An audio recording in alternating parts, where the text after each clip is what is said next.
Okay, we're live on 13 channels now. Okay. Broadcasting on 13 channels, or maybe 14. Hello, everybody. Debbie? Is that you? Debbie, is that you, Debbie?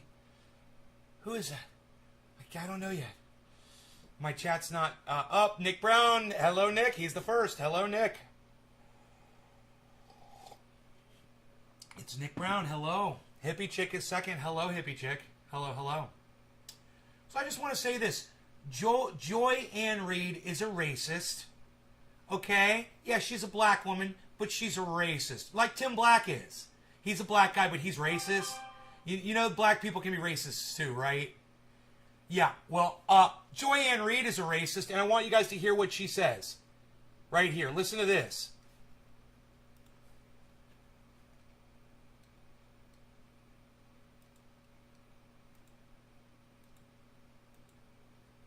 If you've been watching the news for the past few days or on Twitter or TikTok, you're probably familiar with the name Gabby Petito, the 22-year-old aspiring social media influencer who was reported missing after her fiancé returned from their van life excursion without her. On Sunday, human remains believed to be Petito's were found in a national park in Wyoming. An autopsy is scheduled for tomorrow to confirm the identity. Now, it goes without saying that no family should ever have to endure that kind of pain. And the Petito family certainly deserve answers and No, but Joy Ann Reid is about to take everything that she just said, that the family deserves justice, and they deserve, to know what happened. Now listen to what she's going to say. And I don't even know what she's going to say, but I have a feeling. So let's see how good I am. Justice. But the way this story has captivated the nation has many wondering, why not the same media attention when people of color go missing? Yeah, maybe you people don't deserve all the attention you're getting for your daughter. You have every right to find out what happened to your daughter, and you have every right to justice, but, why are we trying so hard? You just completely reversed what you just said, Joy Ann Reid. You understand that? So let's go back and listen to her doublespeak. Pain. And the Petito... Now, it goes without saying that no family should ever have to endure that kind of pain. Oh, it goes without saying? Well, it's kind of funny, the fact that you even bothered to say it, because you don't even recognize the words that you're saying right now, Joy Ann Reid. It's like you're reading off a script that you never read, and you never comprehended. This fucking racist cunt bitch. And the Petito family certainly deserve answers and justice. But the way this story has captivated the nation has many wondering, why not the same media attention when people of color go missing? Well, the answer actually has a name. No. Maybe it's because the girl was famous, people followed her on the internet, and they're familiar with her, and they were actually looking at her like a member of their family. You stupid fucking cunt bitch. You ever think about that, you dumb fucking cunt bitch? You ever think about that? This is not making sense to some of you. That's fine. Move along. Move along if this does not make sense to you. Move along. Joy Ann Reid is a fucking racist. I'm calling out for racism. If you got a problem with that, move along. It's cool. You don't have to be here. This is how I do it. And if you don't like it, move along. If you want to hear this cunt get called out for the racist cunt that she is, stick around. Because there's more where this came from, I'm sure. We're just getting started. I want to hear her say this again. But the way this story has captivated the nation has... Oh, how dare it captivate the nation? How dare it? How dare it? She's not satisfied. She's not happy that some girl captivated the nation and it wasn't her. Many wondering, why not the same media attention when people of color go missing? Well... Why not the same media attention? When a famous YouTuber, TikToker, Instagrammer, I don't care what the color of their fucking skin is, I don't care where they're from, when they go missing, people give a fuck. It's because they've got millions of followers, you dumb fucking cunt. You stupid cunt bitch. Oh, this cunt should definitely rub you the wrong way. These racist black people drive me fucking crazy. It drives me fucking crazy. This is going to be the hill that this cunt is going to stand on because the media paid too much attention to a white girl for her taste. Get the fuck over it, bitch. How about that, you cunt? Get the fuck over it. All right? Too bad. You know? Fucking sucks to be you. She had a following. She was a podcaster. You know, a lot of people gave a fuck about her. It's not the fact that she was white. It's the fact that she changed lives. She touched people, and they loved her. That drives you crazy, doesn't it, Joy? So now you're going to attack her for being white? Let's find out. Well, the answer actually has a name. Missing white woman syndrome. Actually has a name. Missing white woman syndrome. Missing white woman syndrome. Missing white woman syndrome. Really? I've never heard of this. So if it has a name, let me look it up on Google. Let me just find out. Let me find out. Missing white woman syndrome. Definition. Wikipedia. Missing white woman syndrome is a term used by social scientists and media commentators to refer to the observed disproportionate media coverage. Oh. This was posted 14 minutes ago. You don't believe me? So some cunt, fucking feminist cunt bitch decided to go on Wikipedia and create the fucking term. And Wikipedia obliged and said, sure, make up your own fucking terms and give it credibility. I want everyone to look right here. 14 minutes ago. If we had done this show 20 minutes ago, the term missing white woman syndrome wouldn't have been a thing yet.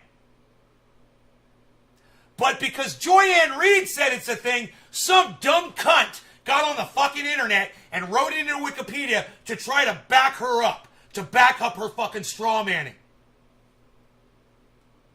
1 day ago, how the media repeated missing white woman syndrome. Missing white woman syndrome.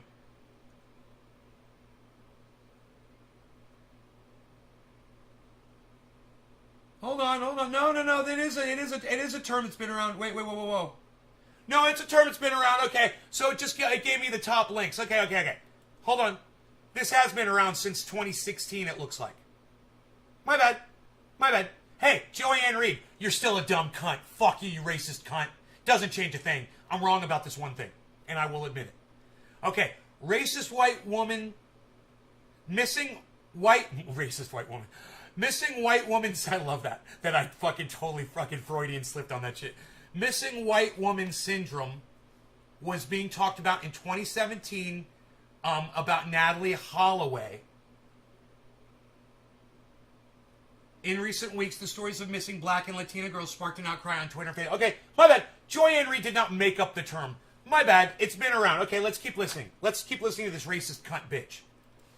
The term coined by the late and great Gwen Ifill to describe the media and public fascination with missing... Oh, I should have just kept listening for a few seconds and she would have told me how long the term's been around for. How funny is that?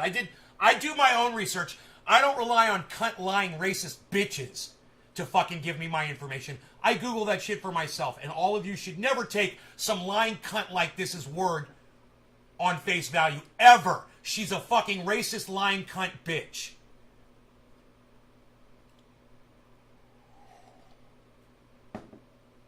Yeah, and hey, Billy, that's a great question.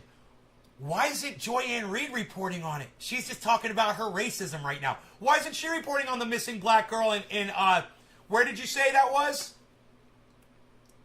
In Knoxville? What's her problem? She doesn't want to report on the missing black girl in Knoxville. She'd rather complain that the MSM never talks about missing black girls on mainstream media. Is this the most hypocritical, hilarious bullshit you've ever seen? This cunt, this dumb cunt, and I'm just going to stop at that. Let's keep going. This dumb cunt. White women like Lacey Peterson or Natalie Holloway, while ignoring cases involving missing people of color. Like you are? Like you are right now? Is race a part of national coverage? 100%. And the cases of Natalie Holloway and Lacey Peterson were actually sensationalized 2 decades ago.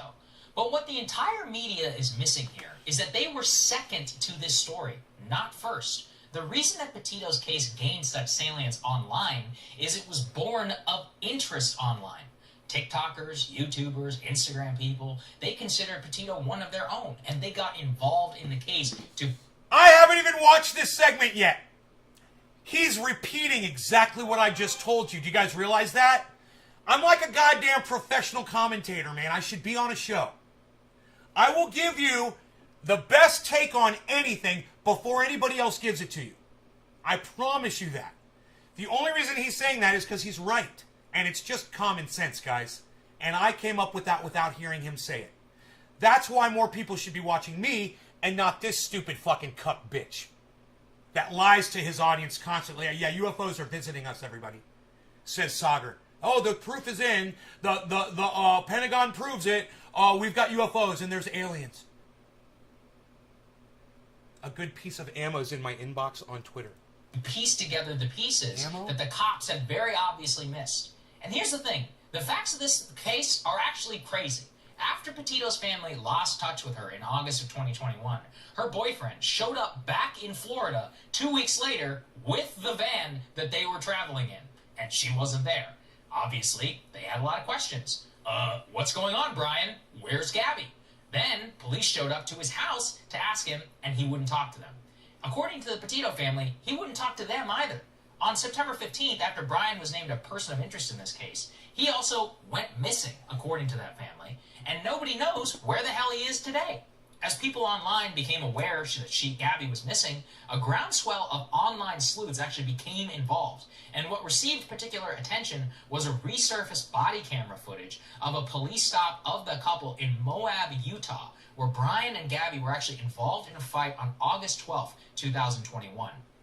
A bystander in Moab saw Petito and Laundrie arguing, in which Petito apparently hit Laundrie in the arm as he was keeping her away from her phone.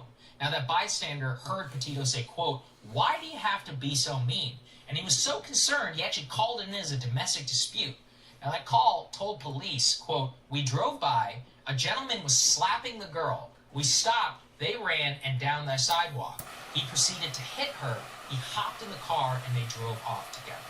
Now, body camera footage reveals that after that couple was stopped in their van, Petito was in very obvious distress when talking to the officers. So for those who are just listening here, the audio, it's a little bit muffled. Here's a very small tidbit that just gives you an idea of what it was like. Yeah, I don't know. It's some days I really got OCD, and I was just crazy and crazy about it before, and I was apologizing to him and saying, "I'm sorry that I'm so mean." Now look, No longer got officers, cannabis, she was cannabis, like that it's for all. the Cheers. entire time. She was distraught emotionally and was apologizing over and over for being mean to her boyfriend, even though a caller said something otherwise. It doesn't take a genius to see some pretty telltale signs of domestic abuse here. Right. But the cops wrote it off, and instead, they split them apart, asking the boyfriend to spend the night in a hotel while she slept alone in a van. Now, from there, things get even stranger. She posted on Instagram on Utah on August 25th. And then her mother received a strange text saying that she was going to Yellowstone and would have no cell service on August 30th. That was 5 days later. 11 days after that, she's officially reported missing after not being heard from. And that her boyfriend she was traveling with shows up back at his house in Florida with a van and no girlfriend. All of this were known to the police at the time, who then came to the boyfriend's house to seize the van in question. But then when they try to ask him questions, he refers them to his lawyer, refusing to speak with them. What do the cops do? Nothing. They said her disappearance was odd, but that there was no evidence of a crime in their own jurisdiction of Florida, so they just took the van and then they left. They didn't put... You want to defund these fucking pigs? Dude, they need money for an education. These pigs are so fucking stupid. I knew that guy was guilty as soon as I saw him on the dash cam. I was like, that guy's a murderer. A pig can't tell a guy who's a fucking murderer? Maybe pigs need to go to prisons and see what fucking inmates look like. People who've been convicted of murderers. So they get an idea what they look like. They look like human fucking coyotes. They look like somebody took a coyote and bred it with a fucking human. They're fucking scavengers and they look like they're fucking scavengers. They're bottom feeders. Put a car, they didn't pressure the family, nothing. So, lo and behold, a few days later, when the FBI decides that the Laundrie is now a person of interest, he's nowhere to be found. They literally let him skip town, even though the dude showed up at his house with the van they were both in and refused to talk to him. Seriously, am I crazy? Is this not the easiest case to figure out ever? While the police were apparently letting the prime suspect go, people online were actually surfacing details everywhere. Geolocating, figuring out her past whereabouts. In fact, it was a pair of YouTubers themselves who happened to drive past Petito's den on August 27th in Grand Teton National Park, who then reviewed their footage and alerted authorities to the location where her body was eventually discovered. Various sightings of the couple have been reported, also on social media. The explosion of interest and a nationwide manhunt now underway for Laundrie at this time. But the review of the details is merely to underscore that both this is a pretty extraordinary case in which a person who already had a following on social media was involved in an objectively crazy situation, and where others sought to do what they could to try and locate her. And the nature of so much of MSNBC and CNN coverage in the last several days has been to essentially try and shame people for caring or tuning in or trying to help. But they ignore that unlike in the 90s, they aren't the ones who actually created the interest. It was organic. It actually stemmed from the facts themselves. I really don't know how many times we have to discuss on this show. Shaming people is likely to have the opposite reaction when you're trying to elevate something. And number two, I cannot think of a better opportunity than for anyone discussing the case, as I am right now, to draw attention to two big crises that we have in our society. Let me pause for 1 second. Hey, Lay Troll, I blocked you. You must have me confused with Dr. Cushman. Go head back over to his show. He likes people like you. I think you're a fucking cunt and I fucked your mom. You're probably my kid. All right, go fuck off. One is domestic abuse, which has actually skyrocketed during the pandemic, and for which so many women suffer. And two is missing persons. Advocates are 100% correct in noting how many minorities go missing in the country. There are a lot of resources that people should look into if they're interested in helping and being aware to find other people who are missing. Get stuck in the house together, man. Well-intentioned always people miss go crazy. Is that talking down to people almost never works. You know, while others have consternation. You got ladies' night out. You got fucking the golf course. You go going out drinking with the guys. You know, we've got baby showers. Oh, we're going to a baby shower. Oh, you know, men and women are always looking for excuses to get the fuck away from each other. To get the oh, I got to go work 8 hours a day. Oh, I got to go take care of the kids. Oh, yeah, let's have kids. That's gonna fucking be more of a reason for us not to be right up on top of each other all the time because you're gonna have to take the kids here and I'm gonna have to be at work and blah blah blah blah blah. You guys are just looking for excuses because we can't stand each other, man. Once we realize that about each other, this is what happens. Life has changed, man. You're gonna have to be more tolerant. I'm having to become more tolerant. Y'all are gonna have to become more tolerant of each other if you want your relationships to last. You need to fucking learn patience, man. You gotta learn to not be so narcissistic and not make it about yourself all the time. At looking at the interest in the case, I actually see a good thing. The authorities failed Gabby Petito, but a lot of people stepped up to try and bring closure to her family, and hopefully justice for her murderer. And I choose to see hope in that, and I see it as a spirit that perhaps that we can build on and help as many people as possible. I'm curious what you think, Crystal, because I think the reflexive nature to be like, oh, really? This white girl. Are you curious? Hey guys, thanks so much for watching. Yeah, he's so curious, so they fucking cut her off at the end of the goddamn show. Hey, Crystal, what do you think? Hey guys, thanks so much for watching. Shut up, Crystal! Change that goddamn ending on that fucking video. It sucks, and you sound like a fucking lunatic. Hey guys, thanks so much for watching. Hey, can we listen to that over and over and over and over and over again, please? That's right. You think, Crystal, because I think they're girl. That's right. Thanks so much for watching. That's right. Thanks so much for watching. That's right. So much for watching. That's right. Guys, thanks so much for watching. That's right. Hey guys, thanks so much for watching. That's right. Hey guys, thanks so much for watching. Hey guys. Hey guys, thanks so much. Hey guys. Hey guys, thanks. Hey guys. Hey guys, thanks. Hey guys. Hey guys. Hey guys. Hey guys. Hey guys. Hey guys. Hey guys. Hey guys. Hey guys. Hey guys. Hey guys. Hey guys. Hey guys. Hey guys. Hey guys, thanks so much for watching. Hey guys, thanks so much for watching. Thanks so much for watching. Fucking hate that shit! God, your voice is annoying, Crystal! Your voice is so fucking annoying! I love you. But I fucking hate your voice! Get a better fucking microphone. I don't know what to tell that woman. She's very smart, and she's beautiful, but goddamn, shut the fuck up. Alright, write it down. Your voice is like fucking nails on a fucking chalkboard. It is so grating and hard to listen to. Yeah, I remember when I was younger, and I would meet someone on the internet. I'd meet a girl. And we'd be chatting and shit, and we'd be like, yeah, we should call each other. And I remember before the call, I'd always be like, God, I hope she's got a sexy voice. because, you know, I'm an audio guy, and even though I am losing my hearing, and I do tend to yell a lot more now, the sound of a girl's voice was actually pretty important to me growing up. You know, I was picky. You know, and if you didn't have a sexy, smooth-sounding voice, I wasn't going to be interested. You could be the most beautiful woman in the world, but if your voice wasn't on point, it just wasn't. It wasn't going to do it for me. I know that's kind of fucking weird, but I just like a sexy voice, man. I like my woman to have a sexy voice. Crystal fucking ain't got it, bro. She has not got a sexy voice.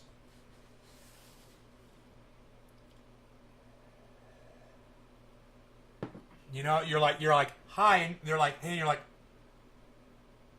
hey, yeah. Ugh, cringe. Anyway, let's talk about what Jimmy Dore found for us. A really good piece of video here. And it's just starting to get hot when I get in. So, you know, I'm 19 minutes in. I'm 19 minutes into this video, and we get.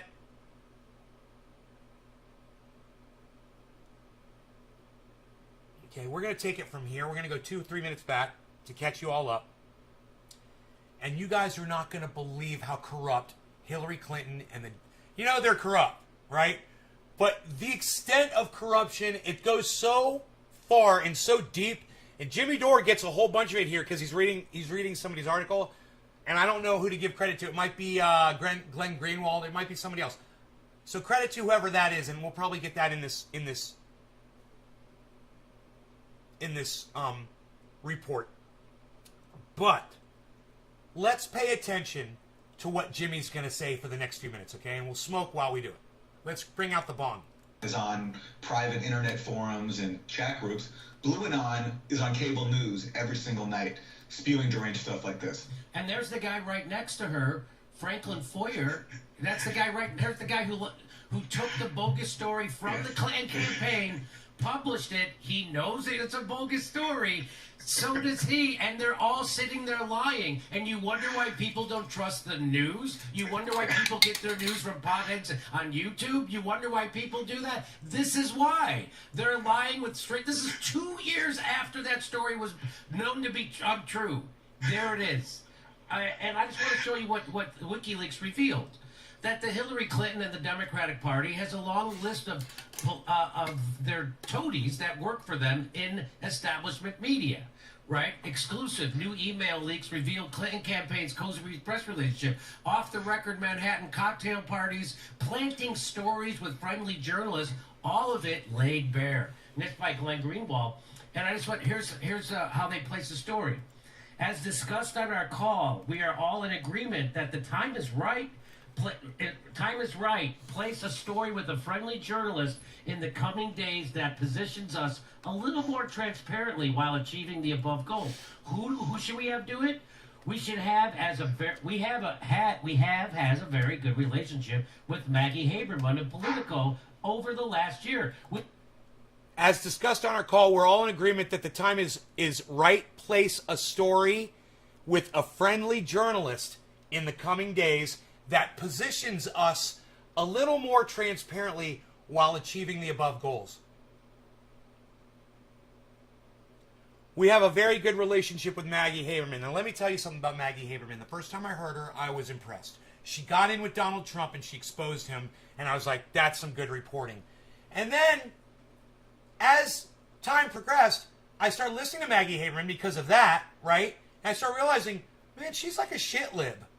She's a total fucking shit lib. In other words, she can't see the left for any bad that they do. At all. So when someone on the left fucks up, she won't talk about it. She chooses to not have that discussion. Right?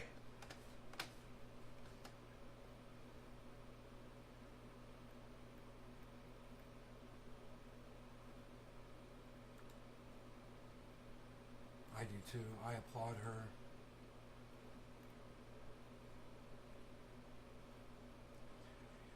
There's an upside. There could be a nameable strain in there.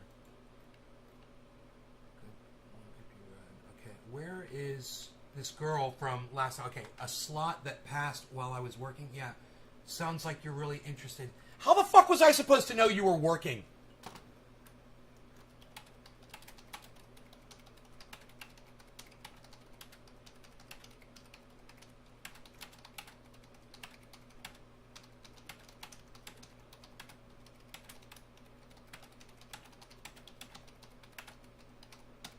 I mean, I'm trying so hard. This girl's just being difficult. And, you know, I understand what's going on. I stated my case on Twitter about why we shouldn't defund the police, and she already realizes she's lost this fucking argument. She agrees with me. And she doesn't want to come on here and have the debate. She's trying to say, why did you ask me to come on your show last night while I was working? And I'm like, how was I supposed to know your work schedule? We were having a discussion, and I said, well, why don't you come on the show? I'm live right now. Then silence. And then an hour later, she responds, and I say, come on the show, we're live. Again, silence. And now today, oh, I was working. Okay, well, you didn't say that last night. Okay, I understand you were working. Come on today. She says, a slot that passed while I was working? No, the slot is still open. You come on my show anytime you want. If you think it's imperative that we push the narrative, defund the police, I want to have a discussion with you about it. You know, you're going about this the wrong way. I came up with the right way. You don't defund the police. You just retrain them. You take away their toys. They don't need to be a goddamn militarized army. Okay?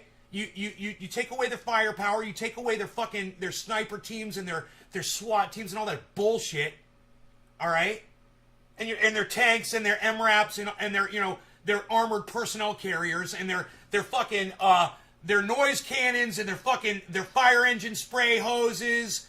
You know, you take away all that shit, you retrain them, and you employ them correctly, and you punish them when they fuck up correctly. You don't fucking defund them. You know, we need fucking police. And these millennials today, sorry kids, you might not have ever had your life saved by a fucking cop. You know, maybe go watch a movie where that happens to somebody and see what police are supposed to do when they're actually doing their job. They save lives every day. You know, right now, there's someone thankful for a police officer somewhere in the United States and somewhere in the world. Every second, there's someone thankful that there's a police officer there for them to help save their life. Because that's what police do. Now, yeah, they fuck up, and they need to be punished for that. And until we start fucking punishing them for this, they'll continue to do what they're doing. So that's all we have to do. Defunding them is just not the answer. That's all. That's the fucking argument. There's not even a debate to be had. And that cunt's a twat doesn't deserve a debate? Whoa, dude. Whoa. Is that how you feel about her? Why don't you tell me how you really feel, bro? I mean, she was being a little evasive, whatever. You guys got in there and you fucking attacked her. I wasn't trying to attack her. I want to have the fucking debate. I want to have the discussion. I just want to prove my point to someone who has the opposite opinion. You know, I want to talk to someone who says defund the police, and I want to tell them why they shouldn't be saying that. Why what you should be doing is writing a bill to end police violence. Like I did years ago. What was it, 2017, 2014? I wrote a bill to end police brutality. That's how you fucking end police brutality. You don't just pull the rug out from all the police and think that, oh, and people are just going to stop doing crimes now. Everything's going to be fine. Until that day there's somebody busts your door down and robs you or does worse. We need police. That's my argument. Come at me. You know, what's your argument? I'll bring you live on my show if you can fucking think you can explain that to my audience. I say they hand over all the tactical equipment and maybe we can make a compromise elsewhere. Apologies, she showed super inferior intelligence, yet she was trying to portray an IQ. I lost my shit. I know, Billy. I saw that too, bro. Hey, man. I don't attack people on what I notice about them personally. I try not to. I just want to have the debate about one specific ideology that I disagree with. You know, I'm feeling pushback, but you guys were rude to her. You guys weren't very accommodating to her, and that's okay. You guys, I want you guys to have my back, and if you guys are passionate enough to call someone a cunt on Twitter or to tell her to go fuck herself or whatever, if that's what you feel, fuck yeah, man. Fuck that bitch. That's how I feel. Fuck that bitch. You know, at the same time. You know, I wasn't really getting that from her at first. And I noticed, and I was like, well, okay, you want me to jump through your little hoops? Okay, I'll jump through your hoops. And you guys don't like to see me having to jump through people's hoops. And I love you for that. I love you for that. She was totally manipulative. She was totally being evasive and manipulative. And I watched the whole, you know, I was like, this is going to be interesting. Cool, we're going to have a conversation. Let me just say how I feel about this. Can't wait to hear what her response is. Her response was, a slot that passed while I was working? Yeah, sounds like you're really interested. I don't know, maybe she didn't see my responses. I literally gave her my argument. I said, what are you going to do when someone robs you? And her response was, bad guys aren't criminal. And then Billy Ballantyne went and looked up the word criminal, or bad guy, and the answer was a criminal. So that wasn't even it was just a straw man point that didn't even hit because it was not factual. It was a lie. Even though it was said very subtly, hey, you know, she's trying to straw man me. I know, I saw it. Billy fucking totally picked up on it. I love that, Billy. Billy totally saw that shit. He's like, she's straw manning you, bro. That's bullshit. I'm like, right on. How about we do this when it's convenient for you? You really want to have... You know what she tells me? Go watch Fred Hampton Leftist. I'm like, that Nick dude? No, thank you. That guy, like you, he calls cannabis pot and weed. You guys insult my intelligence when you do that. I don't want to talk to people that refer to cannabis as pot and weed. You guys sound like fucking idiots. You know, you're putting yourself down. You call yourself a pothead? You're going to go smoke some weed, pothead? You know?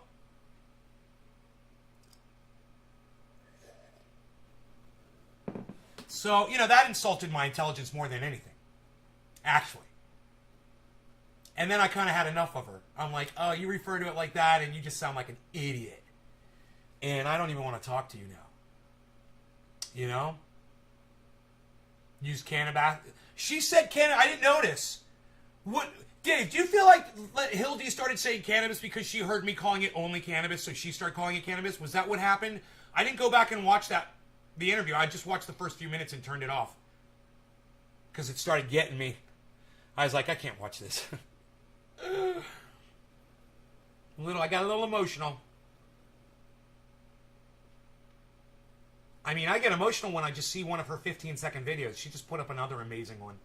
I'm putting them up on Twitter, guys. You know, if you're interested, you know, you could download the app. I'm just saying. You could be on Twitter, hanging out with us, over there, chilling. Yeah, I'm just saying. Fuck you! That's what I'm really trying to say. He said marijuana and changed it. I don't know. It might have been... Oh, she said marijuana and changed it. I don't know. She also said peyote and weed as well. Millennial. Peyote and weed as well.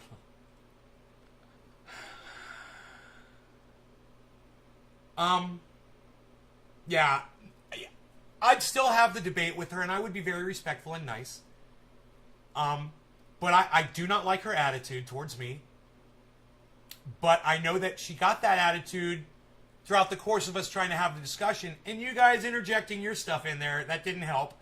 But I'm okay with that, man. I am totally okay with that, you guys interjecting like that. And I don't mind. I want you to know that. That's your opinions, and I want to hear them. That's what Twitter is for. More of that, please. Billy and Nick. And anybody else who got involved in that conversation. I wish you guys would go to my tweets and replies and get involved in these conversations. It makes them so much more fun for me. You know, to see what you guys have to say as well.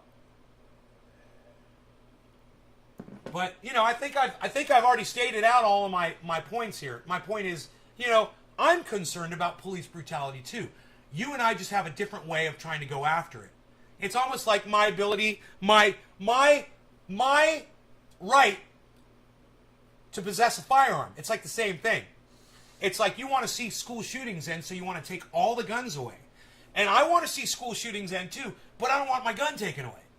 Right? I want to come at this at another way. Maybe fortify the schools, you know, like you fortify a bank. How often does a bank get a mass murdering in a bank? How often does a mass murder occur in a bank? Right? Well, you care more about your money than you do your kids. That proves that point, America. You care more about your money than you do your children. How dare you have children? You know, okay, you're taking really good care of your money in that fortified banking institution. But your children go to a soft target?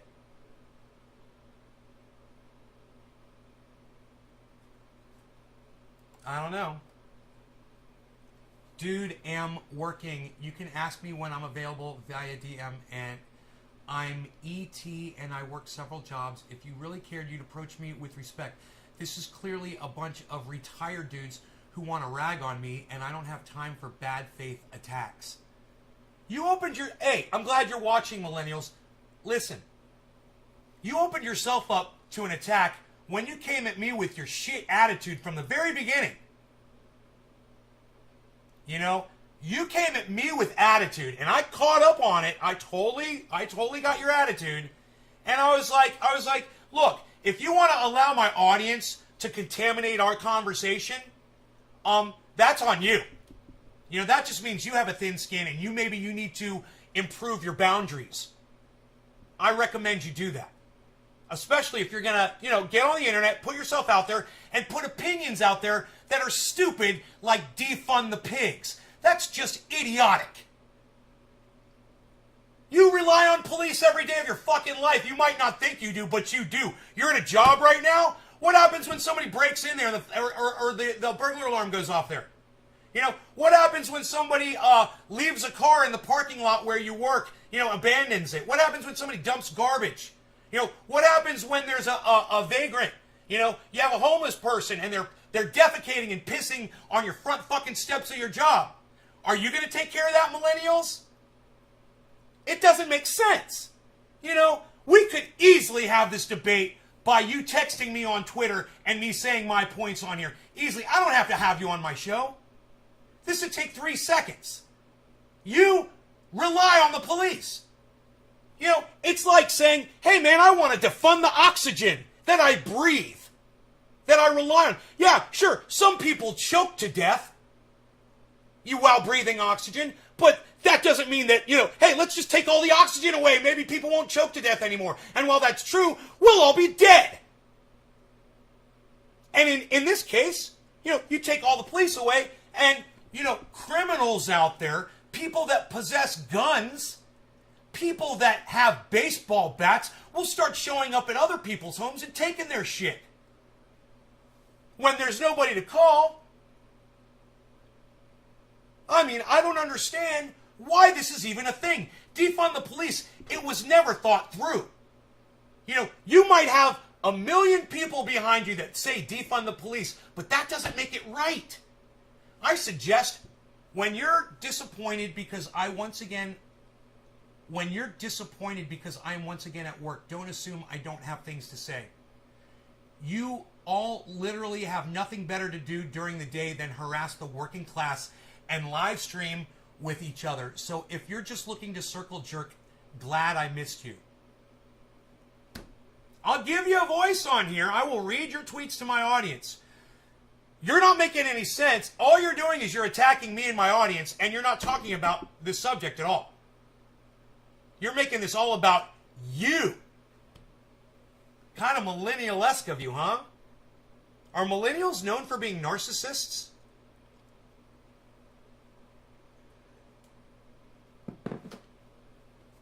Millennial? And let me tell you something, millennial. Let me tell you something else.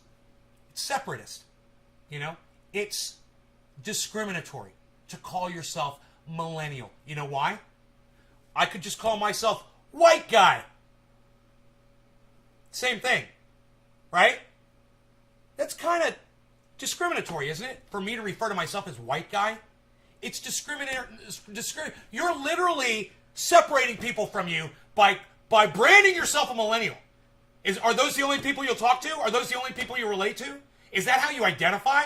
By the year you were born? Something you had no say in whatsoever? You're proud of that? You know, you want to attack me personally? I'll fucking attack you personally. How about that? You like that? Let's talk about you, since you want to make this about you. Millennial splaining. You know? And I like your little sexist take on your name there too, on mansplaining. It's almost like not only are you discriminatory against people who aren't in your age group, but you don't like men either, do you? You're using that mansplaining. You literally took on the name. Yeah, that is your identity. Mansplaining, but now it's millennial splaining. Huh. Isn't that kind of funny? Wow, I bet you're really going to see yourself for who you are here in the next coming days and weeks, now that we've had this conversation. And I hope you grow, millennials. I hope you grow from here, from this point. You know, and next time somebody, an elder like me, approaches you and says, hey, let's have a debate, maybe stick to the debate topic next time, and you might get more respect instead of trying to attack them or their audience members. And yeah, my audience members are cunts. And they're the best fucking cunts on the planet. They will fuck you up if you fuck with me. And I love that about them. And you know what? You keep doing what you're doing, and you'll have people like this too that'll back you up. And there's nothing wrong with that. It's a good thing. It's a good thing to have people that listen to you, that want to hear what you have to say. You know? But, you know, I recommend that instead of attacking me and my audience, that you come after the narrative. You know, I say defunding the police is stupid, and, you say we should defund the police. You want to have a discussion about that and drop all the personal bullshit? I'm still here, and I'm always here for that. So if you want to have that discussion, let me know. You know, and if somebody holding up a mirror to your face was a little too harsh for you today, somebody, you know, calling you on your personal bullshit was a little too harsh for you today, millennial splaining, you know, maybe that will lead to some growth for you. And I hope it does. I really hope it does. I want to see people grow. I want to see everybody get bigger and better. Like my friend Cobra Dad. Cobra Dad! Cobra Dad! Cobra Dad! Cobra Dad's here, everybody. You should check him out on Instagram. What's the name of your new show, Cobra Dad? I like the name. I can't remember the title, but I like it. Like having a job is some kind of a gold star. Oh, yeah. That was funny, right? The whole job thing. I caught all that. I just glazed over it. I don't even want to get into it. I'm not here to dissect her or what she says at all. I wanted to have a conversation about, you know, how stupid it is to say to start a hashtag defund the police. It's just stupid. You know, when we should be ending police brutality and not defunding them. You just want to look at one aspect of policing, and that's fine. You don't fucking try to bring the whole goddamn thing down, man. It accomplishes nothing. God damn, man. I hate the fucking pigs more than anybody. Trust me, man. I fucking spit on a pig. I fucking hate them. But I also understand there's I hate getting a fucking needle in my arm too, but there is a fucking need for that. We don't necessarily like the things we need, man. Jagged, bitter pills that we have to take. Get used to them. You know, sometimes police do good things. And it's for that we have a use for them. For all the good that they do. I don't like to give them any recognition for that at all until they stop doing the bad. And I refuse to give them any recognition for the good they do. I just won't do it. Until this changes. But you threatening to defund them, that's only just creating a bigger gulf between us and them. And that's not fucking solving anything. That's just taking power away from you. It's taking your power away when you say defund the police. Number one, I'll tell you why. Number one, it's not going to happen. Nobody's going to defund the fucking police. You're an idiot for even saying it. So, based on that alone, number two, you're wasting everybody's time. But most importantly, you're wasting your own time because you could be like me working on the solutions to this problem, actual solutions, instead of some narcissist fucking echoed bullshit you got off a meme on the internet.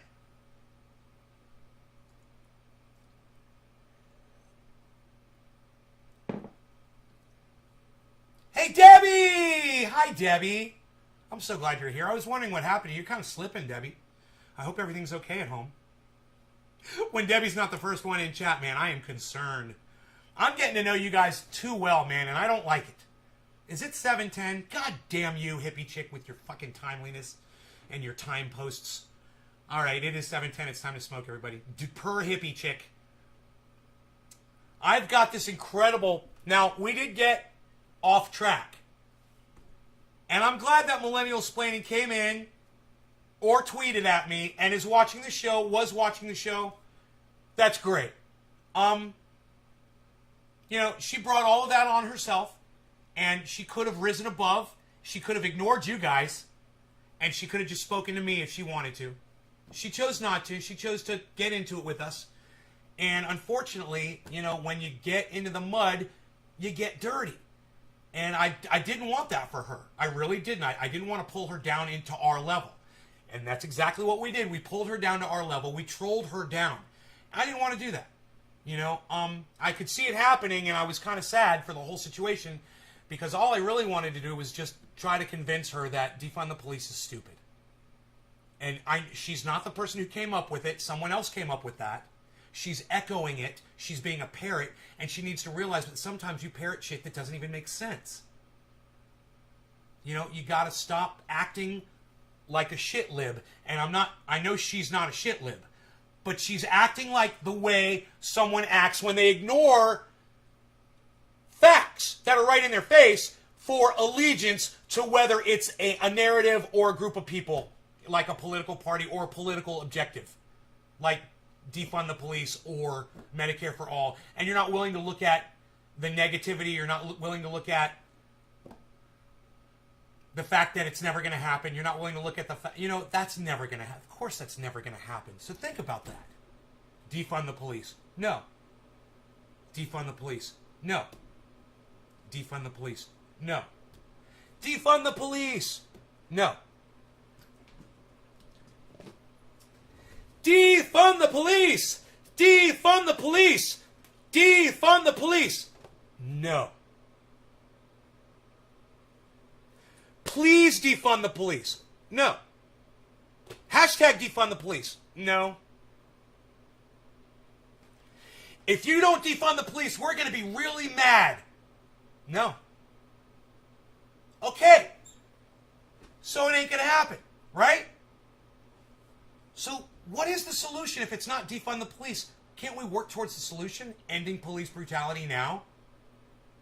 Can't we end police brutality? Yeah, reform the police. Reform the police.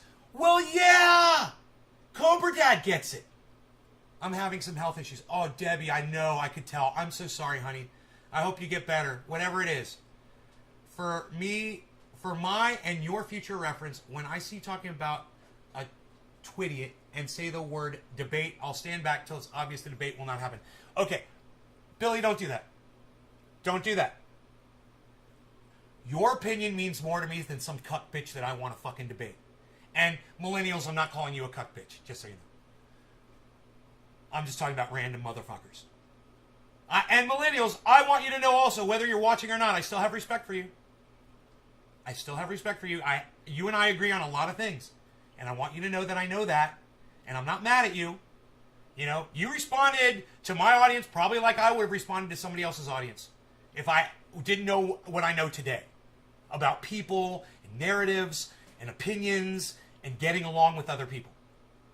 So I don't hold any of that against you. I want you to know that. And I assume you're going to go your way. You're never going to look at me or come here again. We deserve that because that's the welcoming we gave you. But at the same time, I want you to know that you'll always be welcome here. You want to have that discussion, and you'll find out that I'm actually a really nice person, and I am the kind of person you can talk to. All right, and I know we have a lot of fun on this show, and I do get into character a lot on it, And when it comes to debating, I'm out of character. When it comes to interviewing, I am out of character. So if you want to meet the real guy, if you want to meet Ben Shader, and you want to have an adult discussion about this on my show, and I won't be playing the character Trendy Nay, I promise you that. Feel free and feel comfortable enough that you could come here if at some point you decide to do so, and you will experience absolutely no animosity from me for anything that's been said up until this point. None. We'll start with a clean slate. We can have the discussion. The reason why is if we want to get things done, we got to learn to work together. We've got to figure out what we're doing wrong so we can start focusing on how we address these problems correctly. It's just like climate. You know, I just watched this 8-hour fucking show yesterday with my audience about climate, and we destroyed it. We destroyed them. It is a money grab. None of their solutions will change anything except make them rich. I want to save the planet. I believe climate change is murdering us. I'm in Northern California. I've been experiencing these fires for 6 years. Being evacuated, all sorts of horrible nightmares you don't even want to hear about. Understand, I care. I'd like to try to work towards solutions. But I also understand that, Marjorie Taylor Greene saying that Jew lasers from outer space caused the NorCal fires ain't the way to fucking go about fixing the problem. And saying defund the police ain't the way to go about fixing the problem. So let's just start with that. Let's just start with saying and admitting that the hashtag defund the police not only doesn't make sense, it won't fix anything, and it will never happen. So why fight for something that you will never get? Why fight for something that you know will never happen? You've got to realize that that's never going to happen. Right? As soon as you realize that, then we start looking at my bill. And we've talked about your thing, defund the police. It doesn't work. It's never going to work. It won't ever be accepted. But my bill, not only is my bill great. Hill D just tweeted thank you to Dr. Destructo.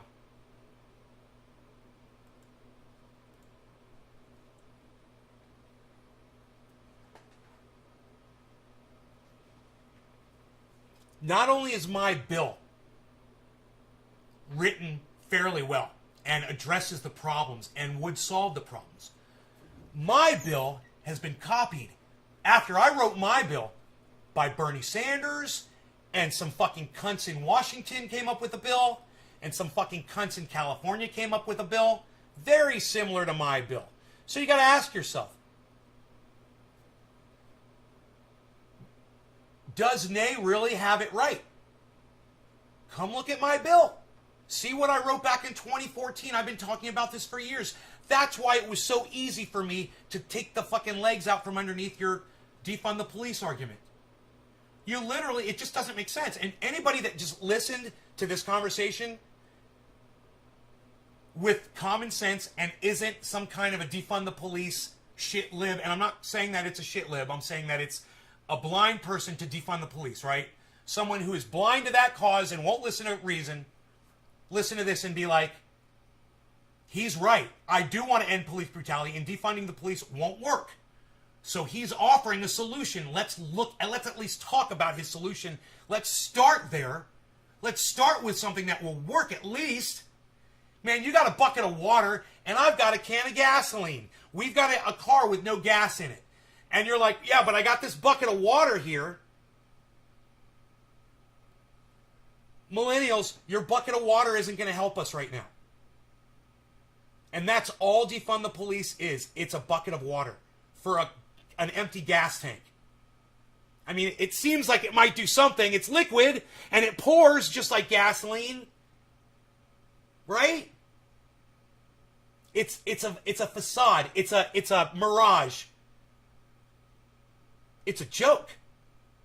And anybody with even a low IQ and common sense can figure out that defunding the police in this country is never going to happen. TJ Hooker, man. Are you fucking kidding me? This country was built on, the Marshall walking down the street and keeping order. You know, those are our heroes. You know, Bruce Willis plays a cop in the movies for a reason. America loves a cop. Seriously. Think about all the cops and all the TV shows personified, all the movies. Think about it. There's a lot. SWAT. Right? Hey, what about the longest running live show of all time? Isn't it Cops?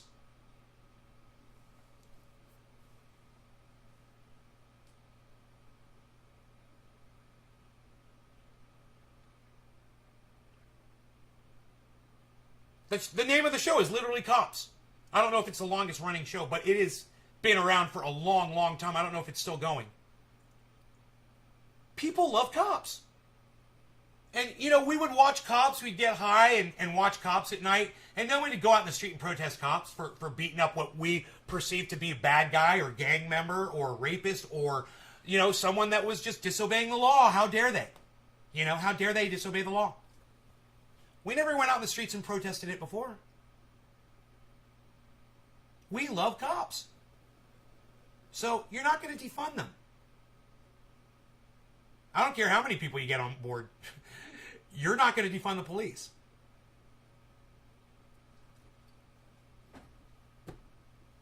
I'm just trying to get you to look at the solution instead of something that will never solve anything. Something that won't even get off the ground. You think you have an argument for all of that? I want you to write it all down in a tweet and tweet at me. No, I'm just kidding. If you think you have an argument for any of that, you're more than welcome on my show anytime. No hard feelings, millennials. I want you to know that. We can be adults. We can be friends. You might be surprised to find out who I'm friends with. And you might find out that we have very common friends. But I'll tell you this right now. You want to start respecting yourself a little bit more? Consider calling cannabis by its name instead of the words that the people who had it banned and outlawed gave you to keep us subverted, to keep the entire movement down on our knees. Potheads, weed. Guess what the word weed means when you look it up in the dictionary? A useless plant. They literally fooled you into calling cannabis weed. Use the correct terminology for it. Show cannabis more respect, and in turn, you will show yourself more respect by stopping calling yourself a pothead. You know? You're a cannabis user. Be proud of it. Be proud of the cannabis, because cannabis saves lives every day. It literally saves lives, and it takes pain away.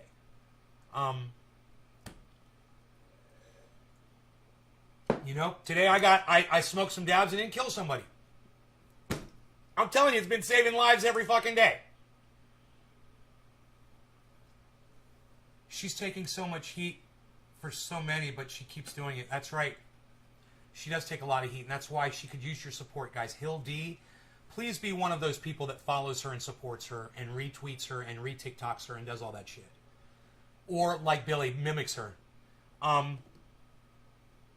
Please. She's one of the good ones, man. She's one of the good people out there. She's trying to do the right thing, and you guys could help get her message out there. You know? Arnold always is a cock. Vincent Vega. Forge Clooney. Usually a thief. Rambo. Unruly soldier. Vin Diesel. Illegal drag racer. Vin Diesel. We love dicks. Cannabis and Kaveffi. Breakfast of Champions. That's right, Enoch. I know it takes pain away. That's right. I was just about to rub some on my shoulder. Here. Take some pain away right now. Let me lower this camera down a little bit. Here we go. Oops. Oops. Sorry, guys. Hit the mic there. I think I'll put some here first. That keeps my chin nice and soft. Because of this beard, my chin has started to dry out a little bit over the last few years. And I put a little bit of this on, and that problem has gone away almost completely. It's amazing.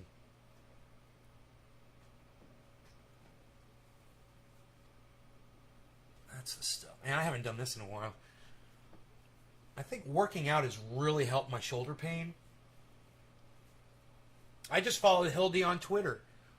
Good, Enoch. Thank you for doing that. The rest of you guys, please be active on social media, guys. Please be like Enoch.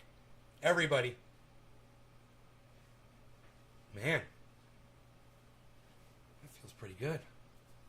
It's like lubing up the goddamn Tin Man from the Wizard of Oz. All right. So, Jimmy Dore is exposing Hillary Clinton here. Okay, from a story, I believe it's from Glenn Greenwald, but it might be somebody else. My bad for not knowing the author. That is saying that in an email from her lawyer, they said, we need to get this story out to friendly mainstream media outlet representatives who work with us and make us look good. So, they literally have a list of friendly reporters who they trust to push their narrative on us. So when they do something wrong, they don't have to worry about these people exposing them. Dude, that is earth-shattering news. Because on a personal perspective, I didn't realize that politicians and reporters had these kinds of relationships. That's the kind of relationship that a politician has with a lobbyist to push influence. As it turns out, and you're about to see the names of all the cunts, it goes way deeper than corporations. It goes right into the mainstream media, and it oozes out of your television sets, your internets, and your radios, everywhere you get this bullshit from. Listen to what Jimmy Dore is about to say. And I'm sorry to have to take you guys so far away from this and bring you back in. Let's try to stick with me on this. All right, here we go. We have had her Bong tell rips. stories for Cheers. us before and have never been disappointed. While we should have a larger conversation in the near future about a broader strategy for re-engaging the beat press that covers Hillary, for this we think we can achieve our objective and do the most shaping by going to Maggie. And I just want to show you, here's the list. Here's a list of the journalists that were working for them. Columnists, pundits, Kiki Finney from The Lead, This Week's Work, Just to Start. Additional surrogates, Philippe Padet. Okay, so Dan Balls, Wolf Blitzer, Gloria Borger, Mika Brzezinski, David Brooks, Gail Collins, John Dickerson, E.J. Dion, Maureen Dow, Ronan Farrow, Howard Feynman, Ron Fournier, Mark Halperin, Chris Hayes, John Heilman, John Carl, John King, Mara Eliason, Rachel Maddow, Ruth Marcus, Chris Matthews, Dana Milbank, Andrea Mitchell, Nora O'Donnell, Robin Roberts, Eugene Robinson, Charlie Rose, April Ryan, George Snuffleupagus, Robin Sproul, Carol Tumulty, and Jeff Seleni. That's just the... He said George Snuffleupagus, guys, instead of Stephanopoulos. Did you guys catch that? You guys, at the top it says, this list needs work just to start. This is a list of everyone that they feel comfortable with to push their narrative. Oh, Wolf Blitzer, the head of CNN. Rachel Maddow. This is the Clinton campaign, guys. Dude, mainstream media was working intertwined with the Clinton campaign. They were fucking intertwined. It wasn't just, hey, we got a good story for you. No. It was, you give us a good story, and we'll make sure to make you guys look like fucking angels. That's the deal. That's a long list. Mika Brzezinski from MSNBC, from Morning Joe. Dude, they had every single fucking one wrapped around their finger, man. He's like, any one of these ones will do. Any one, just fucking hit any one of them up. They all got our back. Hey, here's some lies about Russiagate. Will you guys put them out there for us? Sure, and we'll make you look like angels while we do it. Maggie Haberman, Wolf Blitzer, John King, Gloria Borger, Fucking, I'm going to read off every name I recognize. Mark Halperin, Chris Hayes, John King, Rachel Maddow, Chris Matthews, Andrea Mitchell. You know, I've said good things about some of these people before. Charlie Rose, George Stephanopoulos. Jesus fucked himself. That's just the list we got. That's just the ones we know of for sure. Super sure. Sickening. So I just want to go back to this. So just so you know, that's why no one trusts the media, because they're liars and they're paid by the establishment to lie, and that's what they do. All There it those is. people there Pay attention. are paid liars. Pay attention. Okay. They're all paid liars. According to Steele, All right, it he was says Michael it. So He says Steele it right again. there.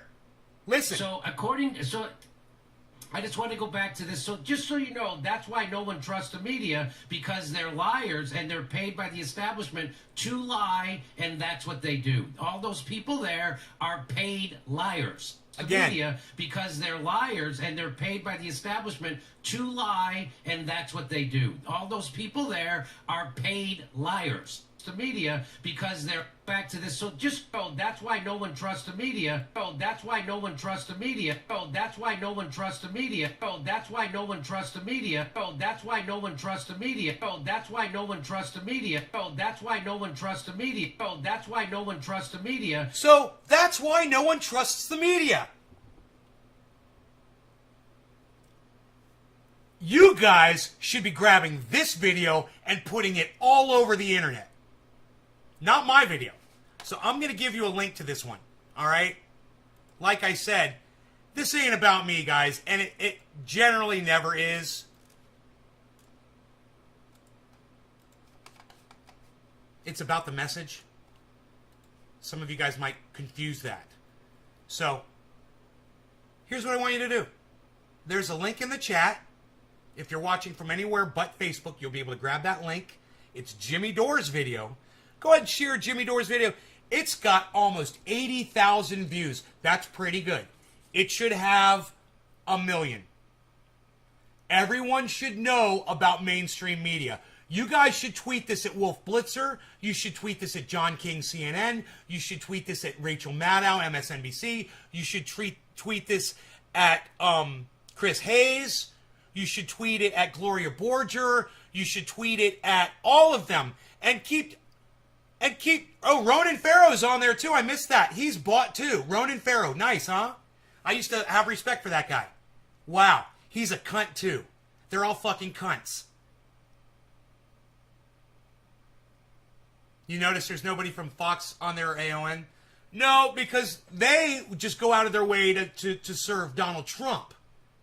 So they're just as bad. And if this was, any kind of a Trump story, it would go to all those people. I mean, duh, hippie chick? Because they're liars and they're paid by the We're talking about Hillary establishment Clinton, hippie to chick. lie, and that's what they do. All those people there are paid liars. Okay. According to Steele, it was Michael. So Steele, the guy who put together the dossier, he was paid over $100,000 to put together a bunch of garbage they're just made up stories. It was Michael Sussman in July 2016 who first informed him about the Alpha Bank server story. So again, more proof that it was Sussman who made this up. Sussman efforts yielded purported DNS traffic between a Trump-adjacent marketing server and the Alpha Bank in Russia. Sussman concealed this plot from the FBI along with the fact that he was billing Hillary Clinton for his involvement. So this guy was completely, first of all, I know the FBI knew he was working for. So that's the thing that when I first read the story, I'm like, wait a minute. The FBI didn't know that guy was working with the Clintons? Of course. Well, the meeting with the FBI, for example, where he tried to push the story, or did push the story. I'm sorry, hippie chick. Sometimes I forget we're all getting high. Hopefully you're getting high too. He billed Clinton for that. No longer meeting going to cannabis. called Cannabis Work isn't and just for all. Cheers. Communications regarding a confidential project. Temporary- Now realize what he's doing. Sussman, working for Hillary Momentary Clinton, lapse of is reason. going to the FBI Due to a bomb and raid. pretending he's not working for Hillary Clinton, at the same time billing Hillary Clinton for that meeting. That's ballsy. And what that tells me is they're all working together. Hillary Clinton wasn't worried about the FBI finding that out. In fact, according to Durham, all or nearly all of Sussman's work pushing the Alpha Bank story was billed to the Clinton campaign. Hiding the money trail was established Russiagate practice. His law firm, Perkins Coie, and the Clinton campaign concealed that they funded the Steele dossier until a subpoena, I remember when this happened, until a subpoena from the House Intelligence Committee forced them to admit the truth on October. Yeah, you did. They had denied I think you did. they had denied it, that they had anything to do with the funding of the Steele dossier, and then they had to admit that they did. They paid Fusion GPS, who got the thing for Steele to do it. The FBI also concealed Steele's Democratic funders from the FISA court when it used the dossier to show they used that. So Clinton funds, gives money to Steele to print a bullshit dossier about Trump. Then the FBI takes that dossier to the FISA court, doesn't tell the FISA court that this was funded by opposition research by the Clinton campaign. They conceal that. Why do they got to be lying? Because it's all made up. That's why. Along with the FBI, by the way, that's how they got the warrant to do a tap on Carter Page. And again, remember, you can do there's a two-hop rule. So if they got a warrant for Carter Page's phone, they can also listen in on anybody he talks to and anybody that person talks to. That's called the two-hop rule. Whoa, you think you live in a free society, huh? Along with the FBI lawyer who previously pled guilty for lying to the FISA court to spy on ex-Trump campaign official Carter Page, it's clear that much of the criminality of the Russiagate was not from anybody in Trump-Russia collusion, but by those who fabricated. So again, it wasn't Trump and his campaign that is the criminals in this story. The criminals are the Clinton campaign and the FBI. What do you mean the FBI? We'll get to that. The indictment of Hillary's lawyer in connection with propagating a fake Russiagate story that many corporate journalists spread sheds more bright light on the seedy underbelly of the DNC media access. And we just showed you all those journalists who are on the payroll working for the DNC. Attention! And that's why they were almost all ignoring it, hoping that it goes away. And that is how you control the narrative. You choose what you report on. You choose what you don't report on. And you flood the show with all of your shit, and then people never hear the other side, or people never hear the reality of what's going on, or people never hear what you don't want them to. What Hillary Clinton doesn't want you to hear. These fucking liberals with these shit libs with their fucking censorship and their narrative control. They're fucking Nazis, man. They're fucking Nazis. That's what the Nazis did. They did propaganda. And that's what these motherfuckers are doing. I wonder if Jimmy Dore is going to say propaganda on here, because that's what this is. When you control the narrative, you're producing propaganda. And that's what Hillary Clinton fucking did.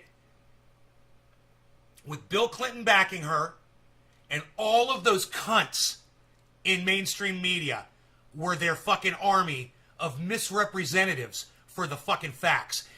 It should make you sick. This is a huge fucking story, guys. This is way bigger than, mainstream media, favors the goddamn liberals. This connects them and makes them complicit and makes them fraudulent and makes them rotten. No good, to be tossed out in the garbage and never listened to again. I guarantee you this. You want to do a good thing? Take Jimmy Dore's video that I've given you the link to. I'll go ahead and I'll tweet that out for all the people that are watching from Facebook. All right? You persist on watching from fucking Facebook. All right. There is the tweet of Jimmy Dore's video. You can go to Twitter now and you can retweet Jimmy's video. That cover. You don't even have to retweet my video or put me out there at all. You don't have to support me, even though I am covering the entire thing here concisely and in a really good way. And, if I were you, I would rather someone see this, me talking and really highlighting the things that Jimmy just glazes over really quickly during his show, than just share Jimmy's, But that's up to you. You know, we'll see who you really want to put out there, and you go right ahead. There's the opportunity for you to put this narrative out there. But if you want to do something really good, share Jimmy's video out there, tweet it out there, put it in groups on Facebook, talk about it on Facebook, put it on Twitter, put it on fucking, make a video on YouTube about it. Do whatever the fuck you can, right? To get more people to stop watching all of those shows so that their total number of views goes down. They lose their viewership, people stop advertising, and they fucking go out of business. And only the companies that are doing it right will survive. You guys can help by, just sharing Jimmy Dore's one video. You don't want to go follow him. You don't want to go watch him. You don't want to participate in his live stream. Fine. He talks about shit like this all the time. My audience doesn't find this interesting. But I'll tell you, that one fact that he's covering right there certainly is, and it should concern all of you. And if it does not, well, then you're just fucking, goddamn, what the fuck are you even doing here, man?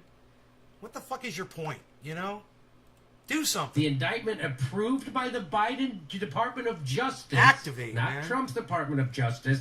The Biden Department of Justice and his Attorney General explicitly states that the Trump Alpha Bank story is a sham.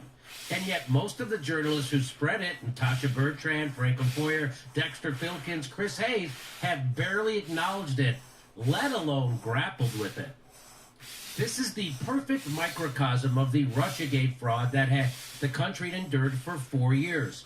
Hoaxes were repeatedly cooked up by private intelligence operatives working for the DNC or anti-Trump factions within the CIA and the FBI, and then fed to friendly reporters who laundered the falsehoods by publishing whatever they were given without the slightest concern for whether they were true.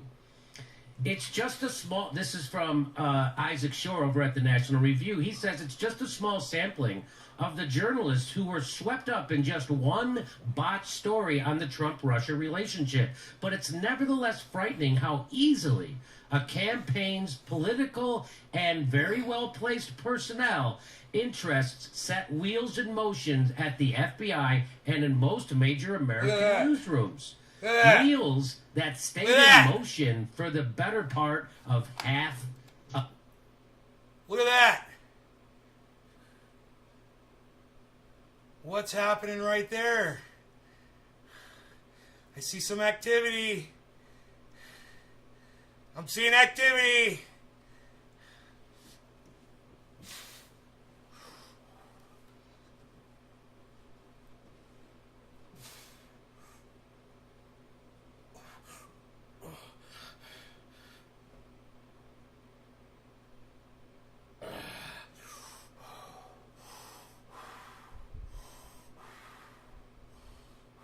I'm gonna rip that fucking stomach, man. You guys ain't got nothing to say about that, do you? Except for Elizabeth Gordon, who loves me, obviously. I love you too, Elizabeth. Thank you for being the only person who cares. A decade. And this, Glenn Greenwald tweeted this out. Everything you need to know about how the corporate media works in 2 screenshots you want to see.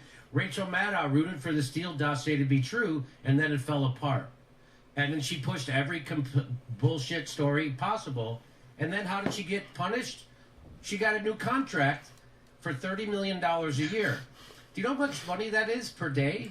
It's $114,000 a day. I'm pretty sure. Check my math on that. It's almost $15,000 per hour.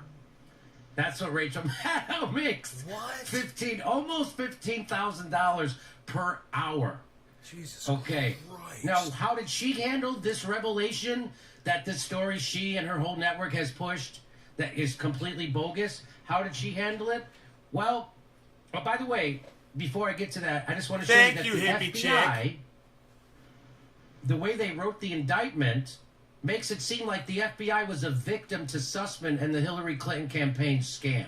Like they didn't know. Like I just said before, how did they not know who Sussman was and that he was working for the Clintons? Well, I'm going to say they did. And here's what Glenn Greenwald says. He says that claim that the FBI was the victim and they were duped, it falls short. This claim is dubious for two reasons. It is inconceivable that high-level FBI operatives like Baker Hulk would smash! have been unaware that this Perkins Coie partner was deeply enmeshed with the Clinton campaign better to hug and you DNC politics. That's what I And do. two, the FBI... Hey, Nate, how do you use your guns? I hug my rogie. I hold him tight. I snuggled him this morning. He's over there on the couch. Where is he? Where's my rogie? Oh, there he is. Oh, rogie. I love you, rogie. I want to go over there and say hi to him. You guys want to have a moment with rogie? Let's have a moment with rogie. Just going to have a moment with rogie. Let's go have a moment with rogie. What do you guys say? Camera number 1, camera number 2. Camera number 1, camera number 2. Camera number 1, camera number 2. Let's go have a moment with Rogie. Moment with Rogie. Rogie. Rogie. What's up, peas?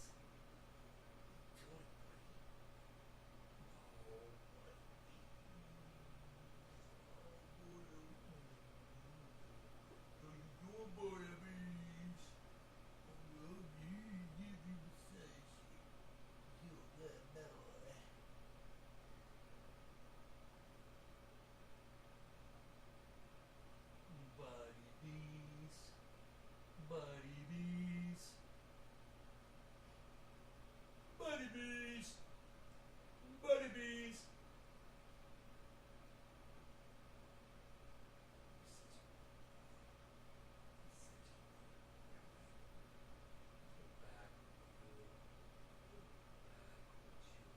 What walking you do? You're a walker. You like to walk.